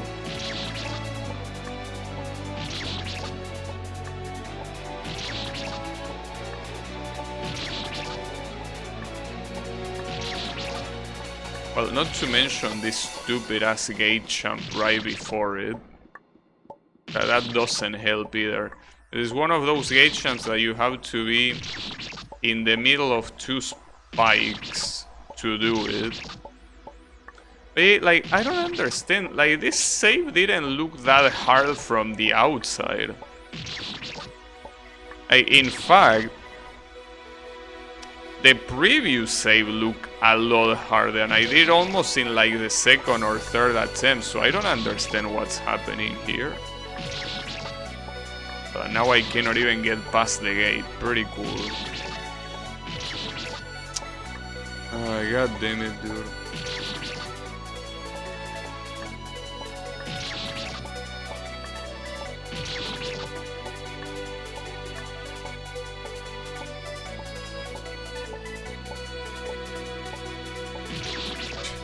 And if you try to jump, like, if you try the strategy of jumping over the first cherry, the mini spikes get in the way. You cannot avoid that.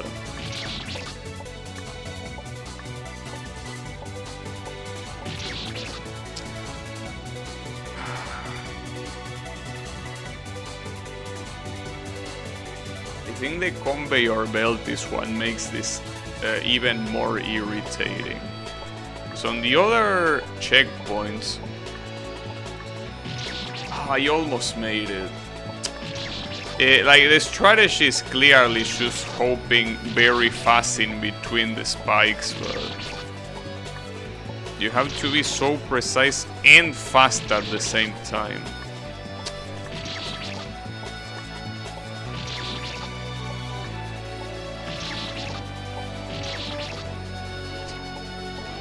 No, come on, Colo. I know that you are a moron, but you gotta understand that those traps don't work. Are you... Well, no, I was gonna ask, but I know you are dumb. Come on, dude. At least put some effort. Like, try to make a trap with conveyor belt. Maybe that one will work, but come on, the same stupid ass trap. Get some new material. You can do better than that.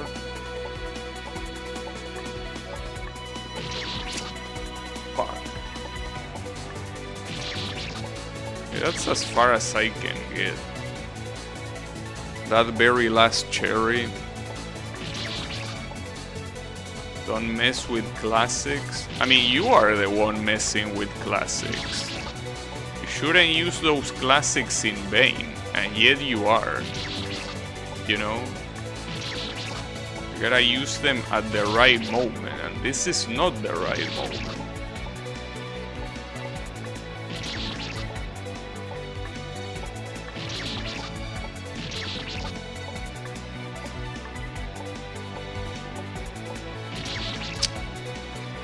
Well, it's also quite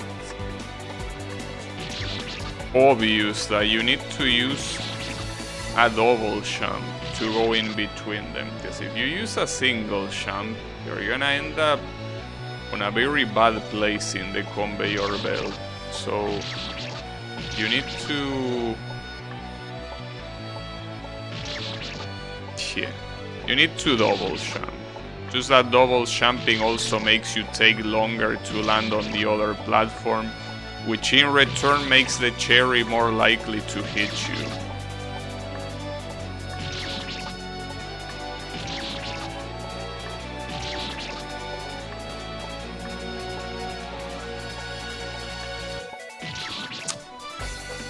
And I'm close, I know I'm close, but it's just so draining to try this shit.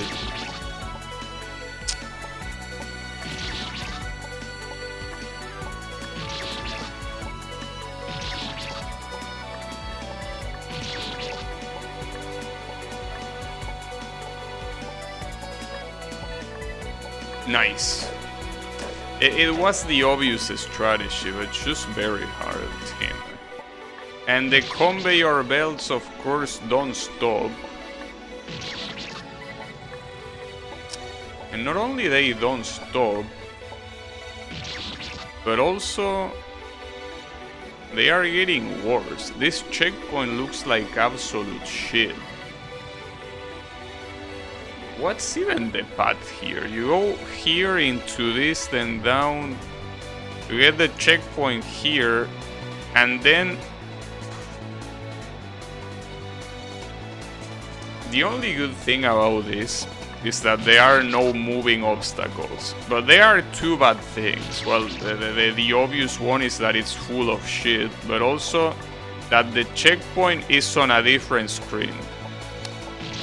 That, like, I just don't understand, bro. Like, how could it have been so hard to put the checkpoint here? Why wouldn't you put it there?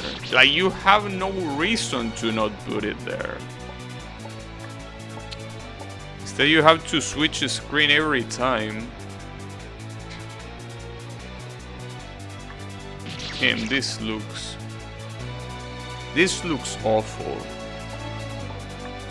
I think when Echo was saying that I beat one of the hardest checkpoints, the reason why he say one off is because then you have shit like this. So yeah, pretty nice, very cool indeed. Oh yeah.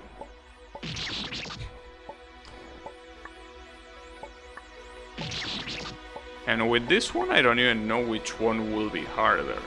So you have this part. This part is hard because of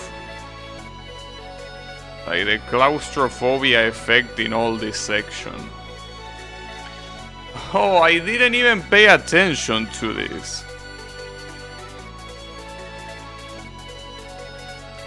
Three gate jumps in a row while you're on a conveyor belt into a mini spike gate jump, also on a conveyor belt.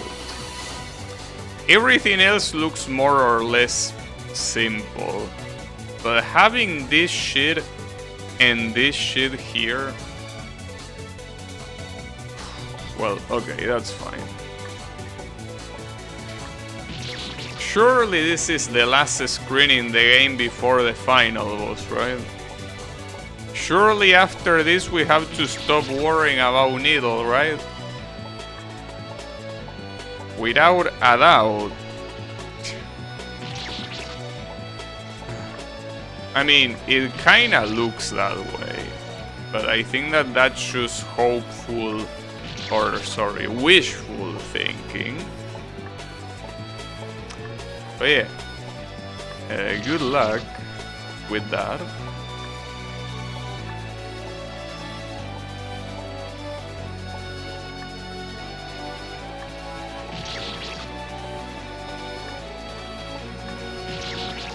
And I don't know why I'm dying so much at the beginning of the conveyor. Like, I'm probably just misaiming it and landing. Yeah, like I'm landing on the mini spike, but the color is so similar that it's hard to tell when you are hitting the conveyor and when you are not. Also, the biggest problem about this part is that when you land, you're supposed to immediately jump. But that immediate jump is supposed to be like the lowest height jump. And then you do some shit here. Like, this looks terrible no matter where you look at it. I mean, with terrible I mean hard. It's not like it's badly done, it's just extremely hard. Also, I reached the 10-hour mark in the in-game counter. Pretty cool. And I'm also 200 deaths away from reaching the 6,000 death mark. Nice. That's what I call progress. Also, these conveyor belts work in weird ways. It feels like they have acceleration. It's hard to tell because maybe it doesn't have acceleration and it's just that you keep the same speed regardless of what you do. It feels like it has a little bit of acceleration. Because when you land, you don't immediately move. You wait a little bit to move. Well, I don't know if a little bit actually. Maybe not. Maybe it is constant speed and I'm just making shit up.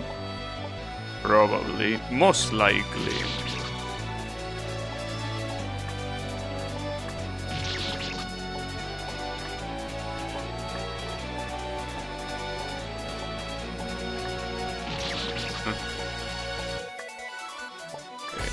It's gonna be very rough.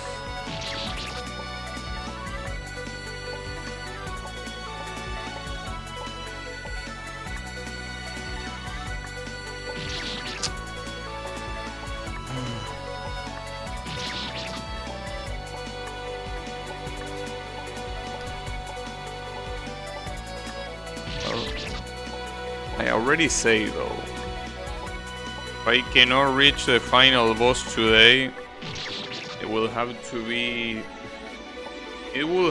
be another game tomorrow. We'll just have to.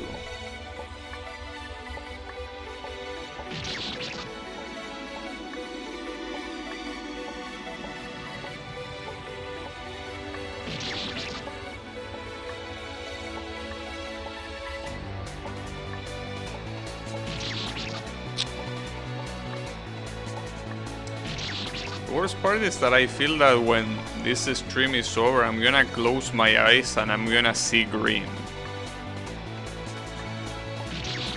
Like it will have a permanent night vision. Very cool power up to have, I guess. Kinda like Batman's detective vision. At least you won't see red. Yeah, I guess if I had... Well, but I think the red... No, I think you're right. Yeah. It's preferable to see in red. Just that this green is a lot brighter. So I feel like it's more tiring to the eye. Because the red is more aggressive in the sense that it might be harder to see. But this one...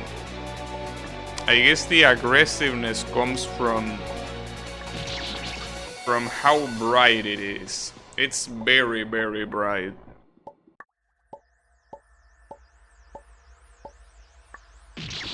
Hey Kyle, how is it going?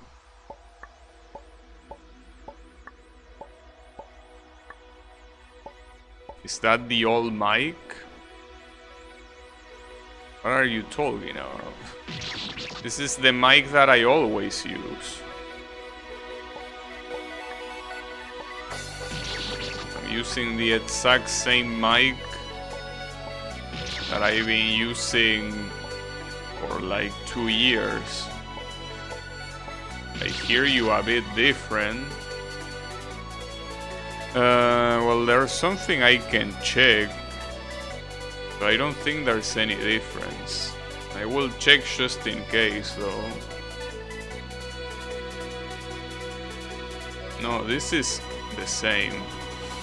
So if you hear me different, it's definitely on your end. Like, it's completely on your end. If I sound different.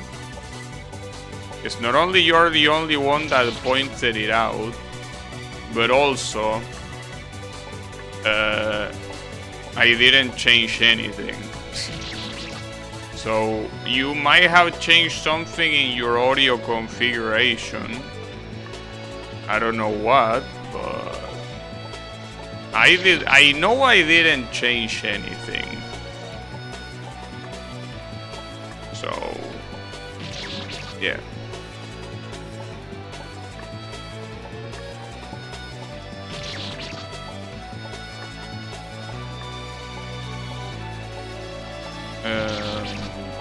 I mean, I don't know, did you change your headset?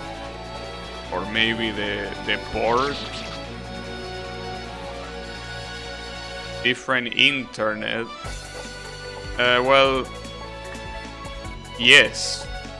If you're not watching at 160p, the audio sounds better. That is true. So, whatever internet might be different, yes. If you're watching at higher than 160p, it will sound way better.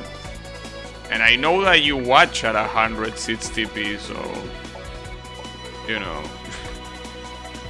maybe that's the reason.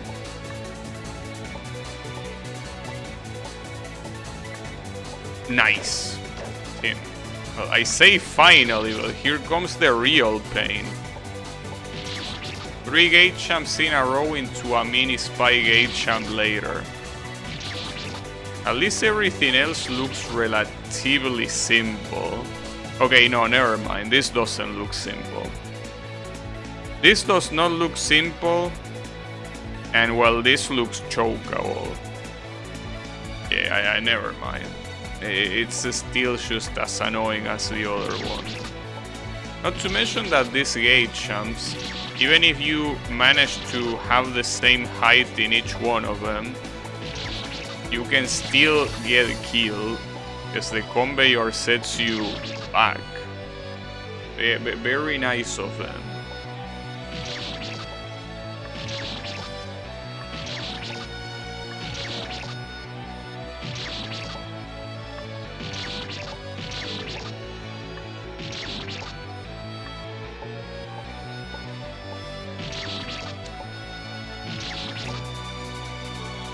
That champ you call chokeable is just a little easier than a double diamond? Really? And is that champ that hard?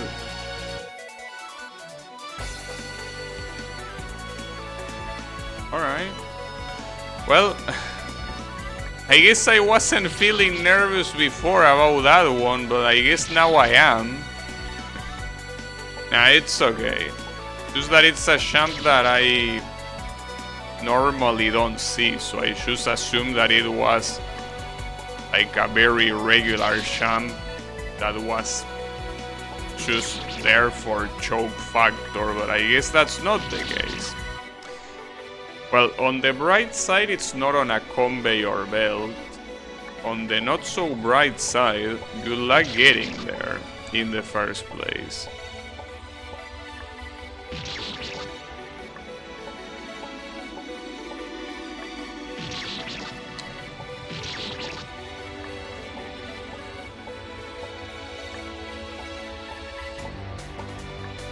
Okay, and I cannot double jump there. That's fucked up.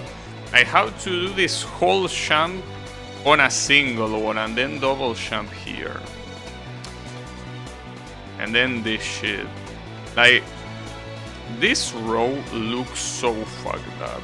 And then apparently this jump is super hard, so there is basically no winning here. There's only losing.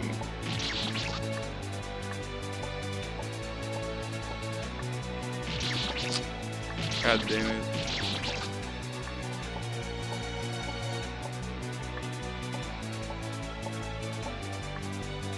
I have no idea how to even do this on a single jump. It doesn't look possible, but it's also true that I'm probably jumping too low with them. Because it's not just jumping over these 3 mini spikes, it's also jumping over this one. That doesn't look easy at all.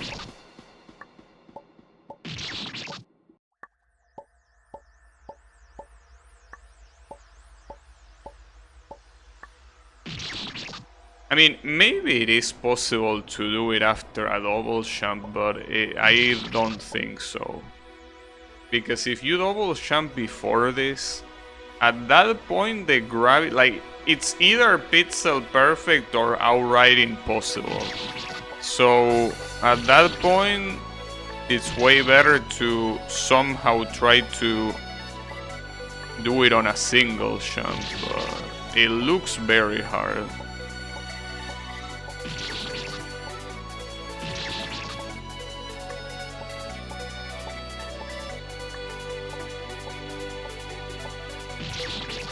It looks extremely hard to do that. God damn it. Well, I mean, the only bright thing I could see is that this could be potentially the last checkpoint in the game. And that's, as I say, wishful thinking. So, yeah. I guess there are not very bright things about this. But actually, yeah, there is a bright thing. This fucking green color is very bright indeed. Perfectly bright. Okay, that worked. Team, that's so shit. Holy fuck. This jump is so hard. And then having to do like a perfect lowest height jump right afterwards.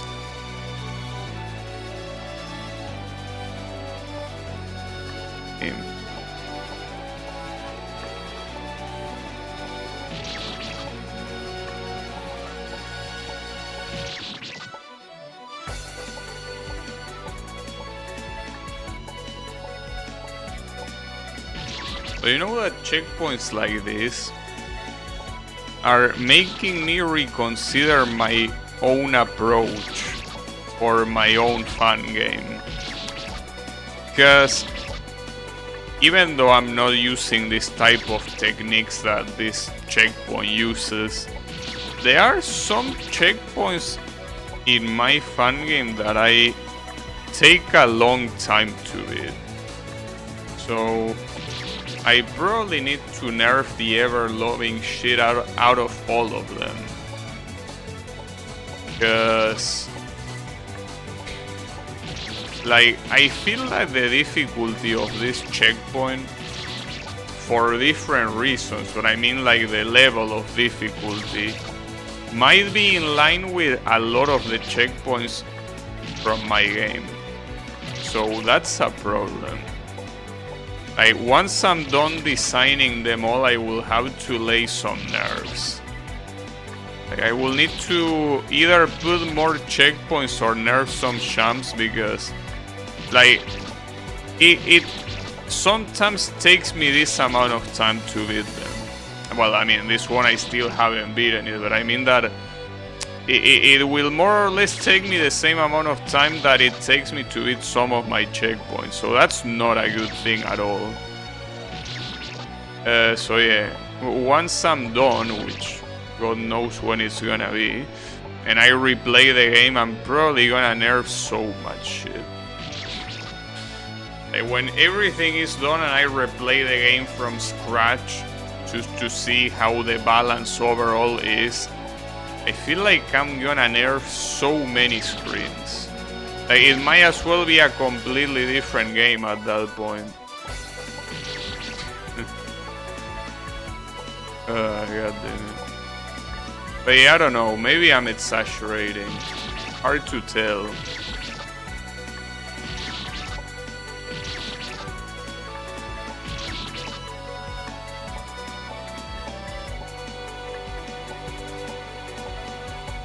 And not to mention that when I test my checkpoints, I do it off stream without needing to worry about anything else.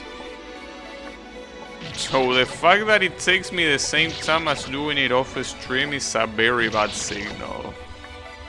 So yeah, I don't know. I think I will have to reconsider multiple things, indeed.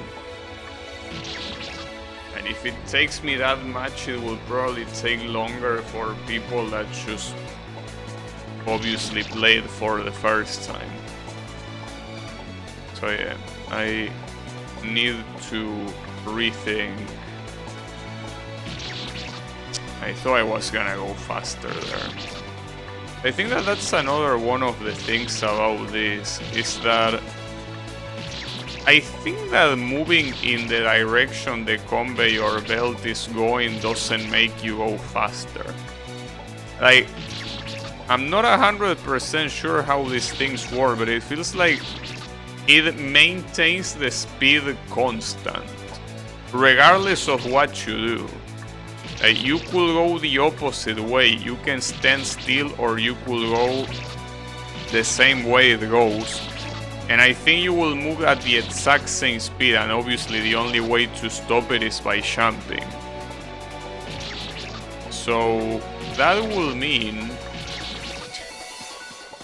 that I guess in these sections where there is a long wait between the previous jump and the next jump, I need to, well, wait. I cannot just walk into it. Need to be patient. You got a call? Yeah, no problem.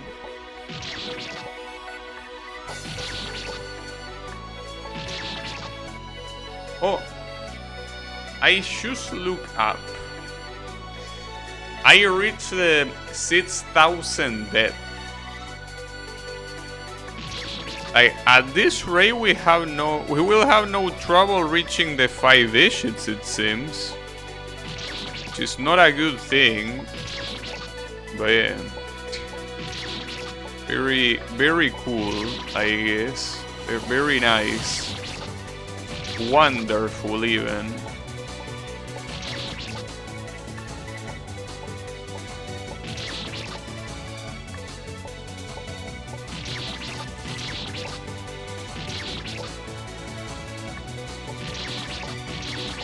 It is what it is.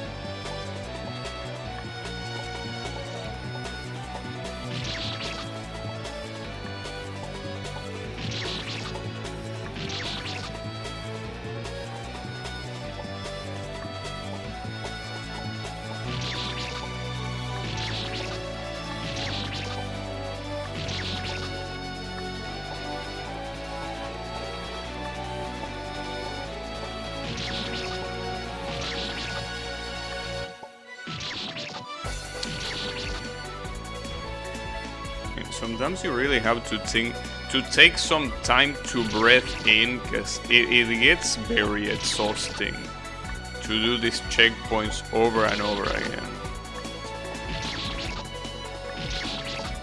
This is what makes me think that my game, Like, I don't want players to feel the same thing that I'm feeling right now, you know? I mean, like, that's the thing. I don't really have any, aside from the fact that it's hard, I don't really have any criticism to this screen. I mean, sure, the 3 gate champs in a row are questionable, but at least they are at the beginning of the checkpoint, and there is a gimmick, which is the conveyor belt, so it's not like an unoriginal setup. So I don't really have any complaint about this checkpoint from the creative side, but goddamn, it's such a pain in the ass to play it. It's just that it's above my level. Or rather, not above my level, it is in my level, but in the level that I cannot beat it comfortably. That I can just beat it, which is not a small thing. But yeah, I cannot beat this comfortably. I can only beat it with a lot of effort. Then again, at the same time, when it comes to a game you make, you also gotta understand that the people that might play it are in every range of a skill possible. Like, first of all, you're gonna have people that cannot even get past the first 5 screens. Like, most likely, most of my viewers that don't play I Wanna Be the Guy. You will have players that will struggle just like you or even more. And if they had the motivation to beat the game, they will take a very long time to do so. And they are probably gonna insult you and your whole family in the process.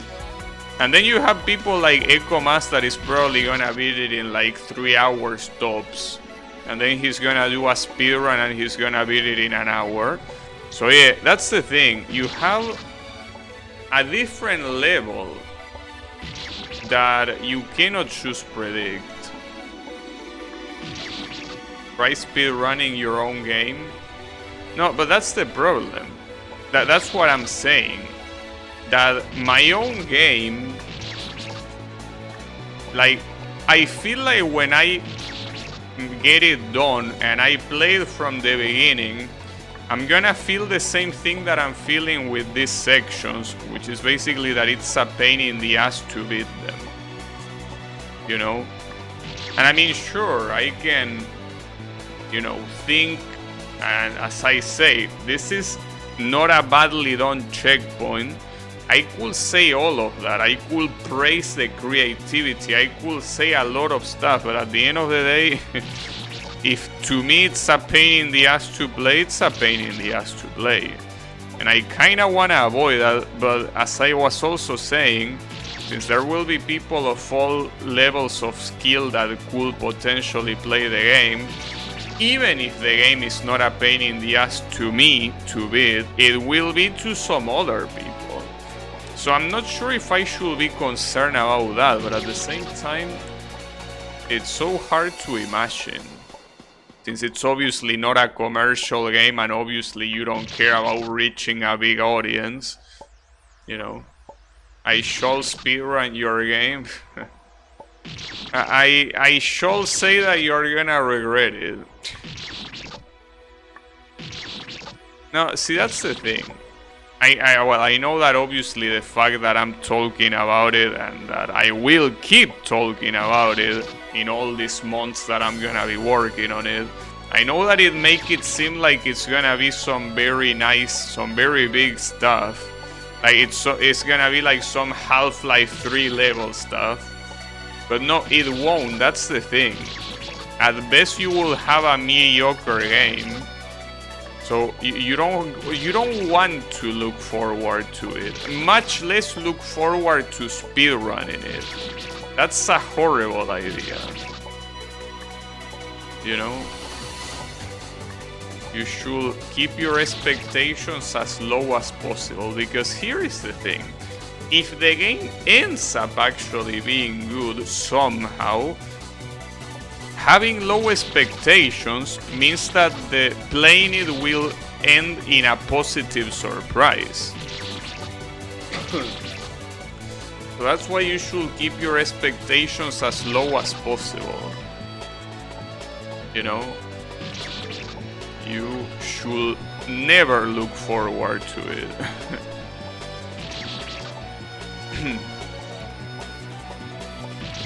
But yeah. I don't know.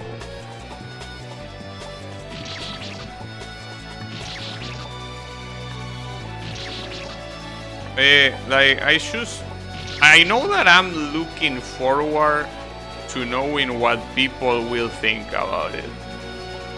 That's what I'm looking for. I'm looking forward to if people play, because obviously maybe nobody plays and nobody gives a shit.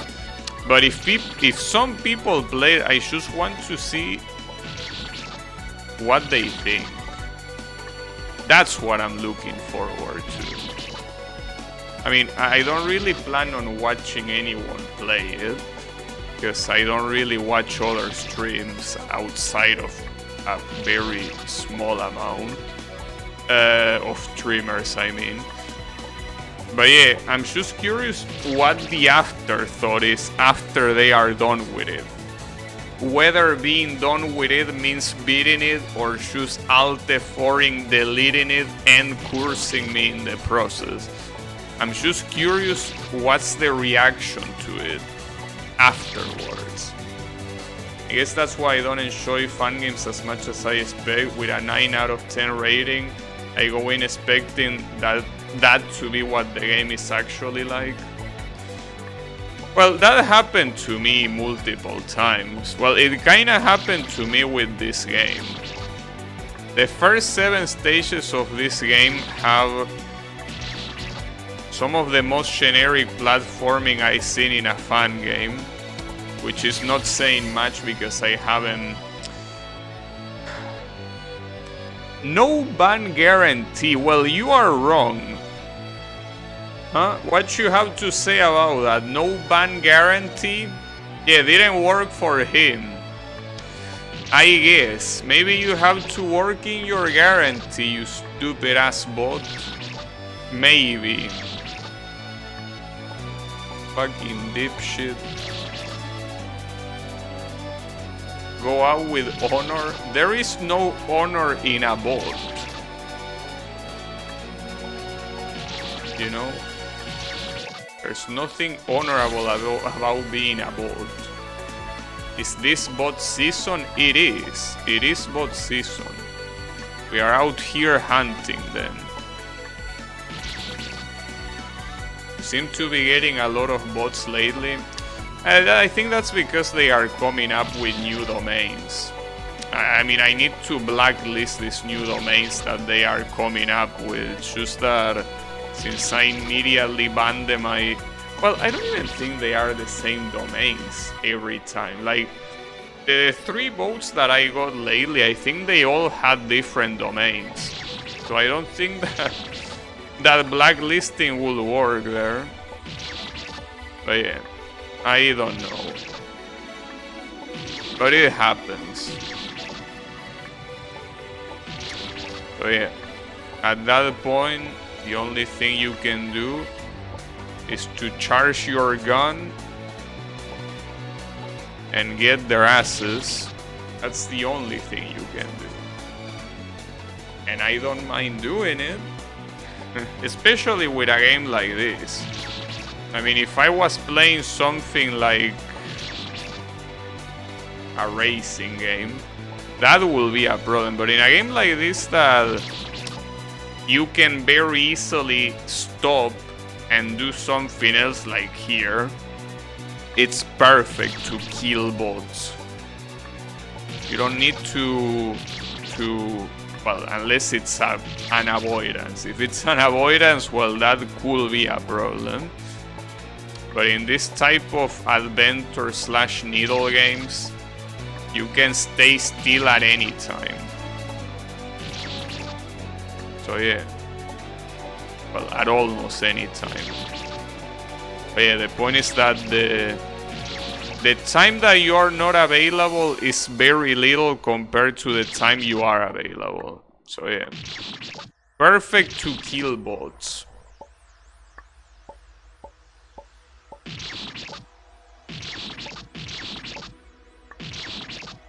Fuck. You know what's the worst part here? Like, I've been spending a lot of time in this checkpoint, and I'm still not even close to finishing it. I still haven't gotten to the mini spy gate champ. That's a bad signal. Especially if the champ on the bottom is as hard as Echo says it is. That is very bad, progress-wise. So, yeah. Unless by some supernatural miracle I can beat this screen before the stream ends, I think that tomorrow is either gonna be Miku Day or something else, but definitely not this. I will have to leave this for some other time. I have no clue when, but yeah. Not tomorrow, that's for sure. Well, it's not sure yet. I'm just thinking that playing this back to back is a terrible idea. So yeah. But it's fine. It will be beaten eventually, I guess. Maybe.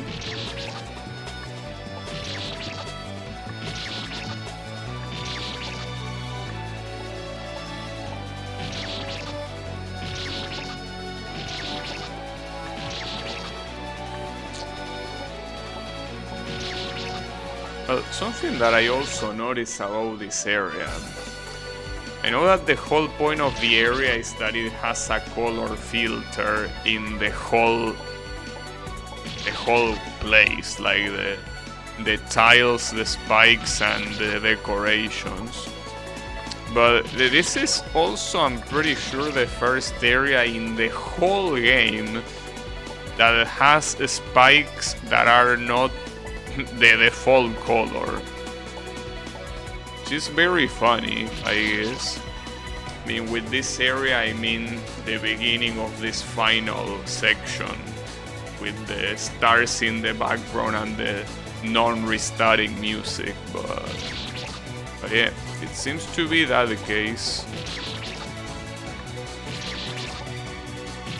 But yeah, it's like the non-restarting music, why not do that earlier? Yeah, like that's something that here it's unforgivable. Like, I understand your reasoning. By your reasoning, I mean the creator's reasoning. I just think their reasoning is brain dead. Yeah, this is well, as Wasabi says, is from Mystery Dungeon. So yeah, that's cool. I mean, the music is cool. That's one thing, and since it doesn't restart like in every previous section, it's nice to listen to it.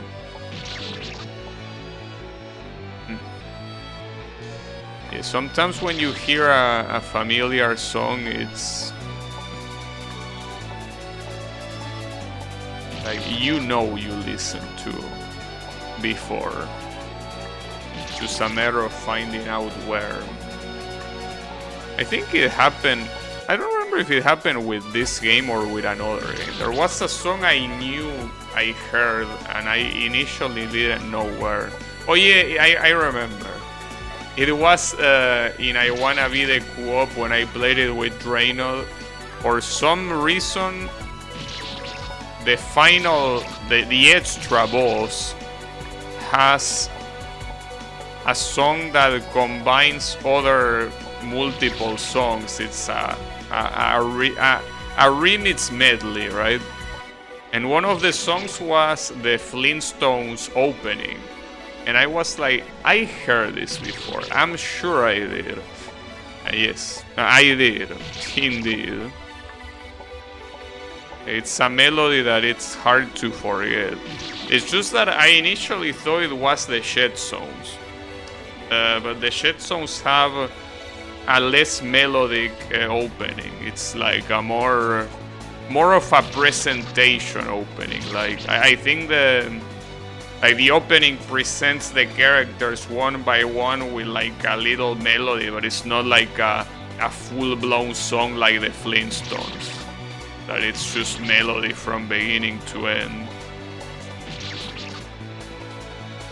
That must mean it came from Silva Gunner. It's possible. It might be. This song was kinda bugging me yesterday, but I had plenty of things to be worried about. Yeah. I don't blame you. Yeah, it's a very annoying feeling. I can't believe I died there. I jumped by instinct. Obviously there was no reason to jump there. I just jumped by pure instinct, even though clearly I wasn't supposed to. I hear Silva Gunner Low Life Flintstones remix. Well, that sounds like something.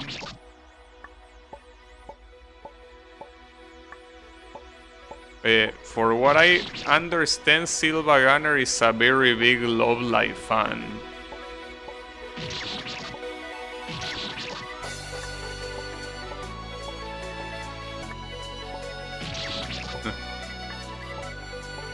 Like on that Knuckles remix, where Knuckles just randomly starts singing Snow Halation because he feels like it. Got to go for now. Good luck with this room. Thanks. Have a good one, Echo. Thanks for the tips and for hanging out. And have a good night. I'm most likely gonna end the stream in a bit anyway, so I doubt that you're gonna miss anything. So yeah, don't worry about it. They're also very unfunny. Well, I don't know, I don't really listen to them. Like, the only one I know is the Knuckles one. And the only reason why I know the Knuckles song is because I found it trying to find the original. Like, I always found the Knuckles rap in Sonic Adventure to be very funny. So I wanted to look for it, and the first result that came up was that one. So that's the only reason why I know that song. But yeah. I mean that remix. The song obviously... the whole point is that... I seen it in Sonic Adventure. And Sonic Adventure is such a stoner-ass game. But it's very good. All things considered. Could be better, way better. But considering that it's Sega from 1998, it could have been way worse. So all things considered, they release a quite decent game considering how shit Sega is at making Sonic games and how early it was.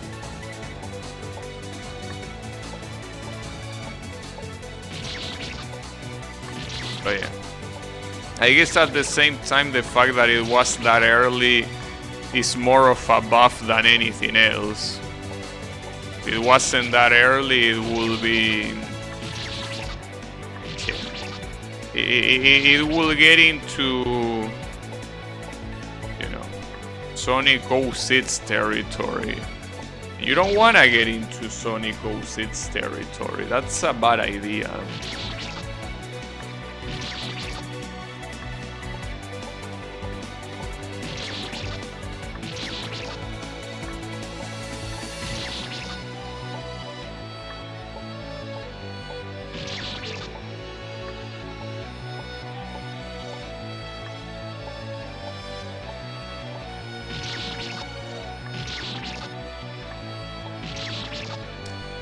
That reminds me that one of these days I should play Sonic and All-Stars Racing Transform and beat the extra difficulty that gets unlocked. I should do that. Jeez. This one, as I say before, has to be a minimum length jump. Well, minimum height, I mean, not length, height. Which means something a little bit like stronger than the weakest jump will kill you, which is what happened there. Well, and not to mention that afterwards, well, at that point I will assume you are holding left, but yeah, you need to not get hit by these two. So yeah, pretty cool. Well, and then dealing with this shit will be a whole different challenge. See, the problem is that if that jump truly is as hard or close to as hard as a double diamond, that means that if I want to practice it, the only way I can do that is by somehow being consistent in everything that came afterwards. But being consistent in this conveyor belt section seems absolutely impossible. I mean, you gotta be thankful if I'm able to beat them. So to get consistent is asking for a lot. So let's do the usual countdown that I like doing. Let's do 5 more attempts, at least past the first 3. Well, past the first platform. If I get past this, that counts as an attempt. So let's do 5 more of those for today, and then we will see. But yeah, for today, let's make those 5.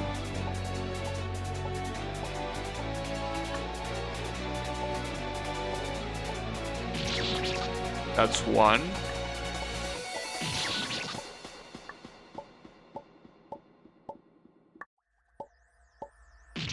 2.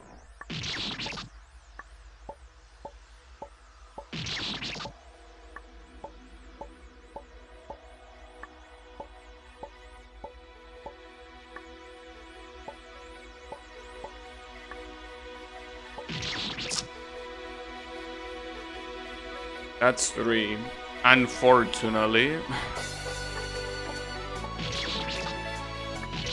It's unbelievable. I don't know what's the psychological conditioning of not being able to do the smallest jump. Oh, it's not a psychological thing, it's a physical thing. It's hard when you are so tense to somehow be able to do minimum jump. It's not easy. I don't think it has anything to do, well, I guess being more psychologically prepared means that you will have less tension in your muscles. That's 4. So last attempt.